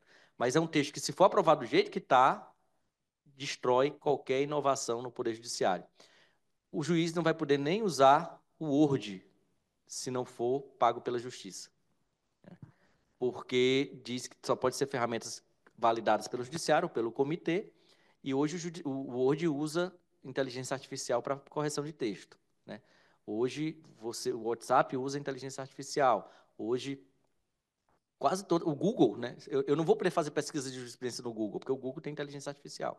Né? Então, é algo que não tem sentido do ponto de vista prático, a forma como eles estão pensando a inteligência artificial. O que eles querem, no fundo, é que você tenha uma tecnologia dentro do Poder Judiciário que satisfaça a todo mundo e a todos, que vai ser caro, dispendioso e ineficiente, porque o Judiciário não tem como criar um LLM. Parem comigo, pensem comigo, né? Hoje nós temos 3 empresas apenas que conseguem disputar nesse mercado: OpenAI, Anthropic e Google. A Amazon quer, não está conseguindo. O Elon Musk quer, não está conseguindo. Microsoft se aliou ao OpenAI porque não sabia que não ia conseguir. A Meta tenta com o Llama, não consegue, deixa aberto ao público. Ou seja, se você tem empresas como Meta, como X, como a Amazon, que querem criar, como a própria NVIDIA, né, que é dona do colégio de máquina, que são os CPUs e GPUs. Né? Se você tem essas empresas bilionárias, trilionárias, que não conseguem fazer modelos competitivos com o OpenAI, nem com o Cloud, nem com o Google, né, Gemini, por que você acha que o judiciário vai conseguir fazer? O judiciário brasileiro com modelos caseiros? Não vai. A gente vai usar modelos privados. A gente tem que usar modelos privados. A gente vai ter que usar ou Cloud ou ChatGPT, ou Gemini, mas preferencialmente ChatGPT ou Cloud. E, para isso, você tem que ter a perspectiva de confiar nas empresas privadas, né? Ou ficar para trás. Vai ser impossível você entrar no mundo da inteligência artificial generativa sem ser por essas 2 vias, ChatGPT ou Cloud. né, que são empresas privadas que não querem contratar com o Poder Judiciário brasileiro. Que não querem. Por quê? Aí vem um outro ponto, que é a questão econômica, e também atribui isso à fome, né? Estou falando aqui demais, né? Hoje, só tem 2 empresas que conseguem fazer contratos com o Judiciário brasileiro. Microsoft, Copilot e Google, Gemini. São os piores modelos. Copilot é péssimo, é muito ruim de usar. Mas é o que todos os tribunais estão contratando. Por quê? Porque a única empresa à frente de contratação pública que está investindo nisso aqui no Brasil é a Microsoft, que usa a API da OpenAI, né, o ChatGPT, mas que a ferramenta é péssima, é ruim. E aí, o que é que significa na prática? Que nós, juízes, ficaremos reféns das escolhas feitas pela administração judiciária, que estão reféns dessas 2 empresas, OpenAI e Microsoft e Google, né? Então, o que vai acontecer é que nós, juízes, se essa ideia maluca de que o juiz não pode adquirir nenhuma ferramenta, tem que esperar o judiciário comprar, for aprovada, a gente nunca vai poder usar as melhores ferramentas, que cada qual hoje tem uma característica diferente. A OpenAI está indo para multimodalidade, Cloud está indo para análise textual. Então, nós temos múltiplas ferramentas para serem usadas, cuja API está sendo contratada pelo judiciário, mas que a gente não vai ter acesso porque não vai conseguir fazer contratação direta, né? Então, a não ser que seja via reembolso, o que não está previsto, não está contemplado. O que se prevê, e o que também é absurdo, porque o reembolso é caríssimo. Você imagine se o TRF4 resolver dizer, né, agora o juiz pode contratar o Cloud ou o ChatGPT e a gente reembolsa R$ 100 por mês. Juízes servidores, né? Se tiver 10 mil juízes servidores nessa onda, o custo disso é 1 milhão, né? 1 milhão por mês, né? Muito dinheiro por mês. E é muito mais fácil cada um fazer o seu, fazer uma assinatura de 100, quem quiser faz, quem não quiser não faz, escolhe o modelo que quiser. Mas, enfim, essa parte da regulação é um ponto sensível, é um ponto que eu tenho me disposto muito com o pessoal lá do grupo, até hoje tinha uma reunião, preferi não ir, tinha combinado também com a Thaís, mas que eu não vejo eu não vejo nada promissor saindo desse grupo de trabalho, porque é um grupo que já está com a ideia preconcebida de que a inteligência artificial é uma ferramenta de preguiça mental, feita, que alucina, que tem riscos, e que os juízes vão transferir toda a decisão para a máquina. Essa é a visão deles, né? E aí, portanto, um pressuposto errado do uso e que acaba estimulando o uso errado, né? E, enfim, Como né? muita coisa, às vezes, a gente vê acontecer, tem uma preconcepção de que nós não somos seres pensantes, capazes de saber o que estamos fazendo. Mas, enfim, acho que chegamos ao final. Eu queria, assim, em nome de todos aqui e dos colegas que também nos assistem à distância, agradecer, né? O pessoal continua fazendo aqui elogios, agora foi o Antônio. Ótima palestra, assunto desafiador. Eu queria mais uma vez agradecer e dizer que eu tenho certeza que hoje a gente desconstruiu muitas preconcepções, né? E saímos daqui com uma condição de tomar decisões, acho que de maneira muito mais assim esclarecida do que tínhamos aí até o dia anterior, né? Sem dúvida nenhuma, pelo menos falo por mim isso. Aprendi muito hoje e saio daqui louca para experimentar ainda também algumas possibilidades, ciente também das limitações da ferramenta. Então, se a doutora Luísa me permite, né, fazer o encerramento aqui, já estamos adiantados no horário. Então, agradeço a presença de todos que estiveram conosco aqui e também à distância, e mais uma vez ao nosso querido palestrante, que esperamos poder contar em outros momentos para a gente continuar essa conversa e talvez fazer algo que eu acho que é fundamental, ampliar a nossa formação para essa novidade toda que ainda é o uso da IA generativa, né? Acho que esse trabalho de formação é o que mais nós precisamos ter, né, antes de qualquer coisa, e que talvez essa comissão também precisasse ter tido antes de tomar algumas decisões, enfim, antes de conceber toda essa preconcepção. Muito obrigada e encerramos, então, fique com a palavra. Obrigado, Thaís. Eu que agradeço a oportunidade, o convite. É sempre muito bom estar aqui. Estamos à disposição para o que precisarem. Muito obrigado.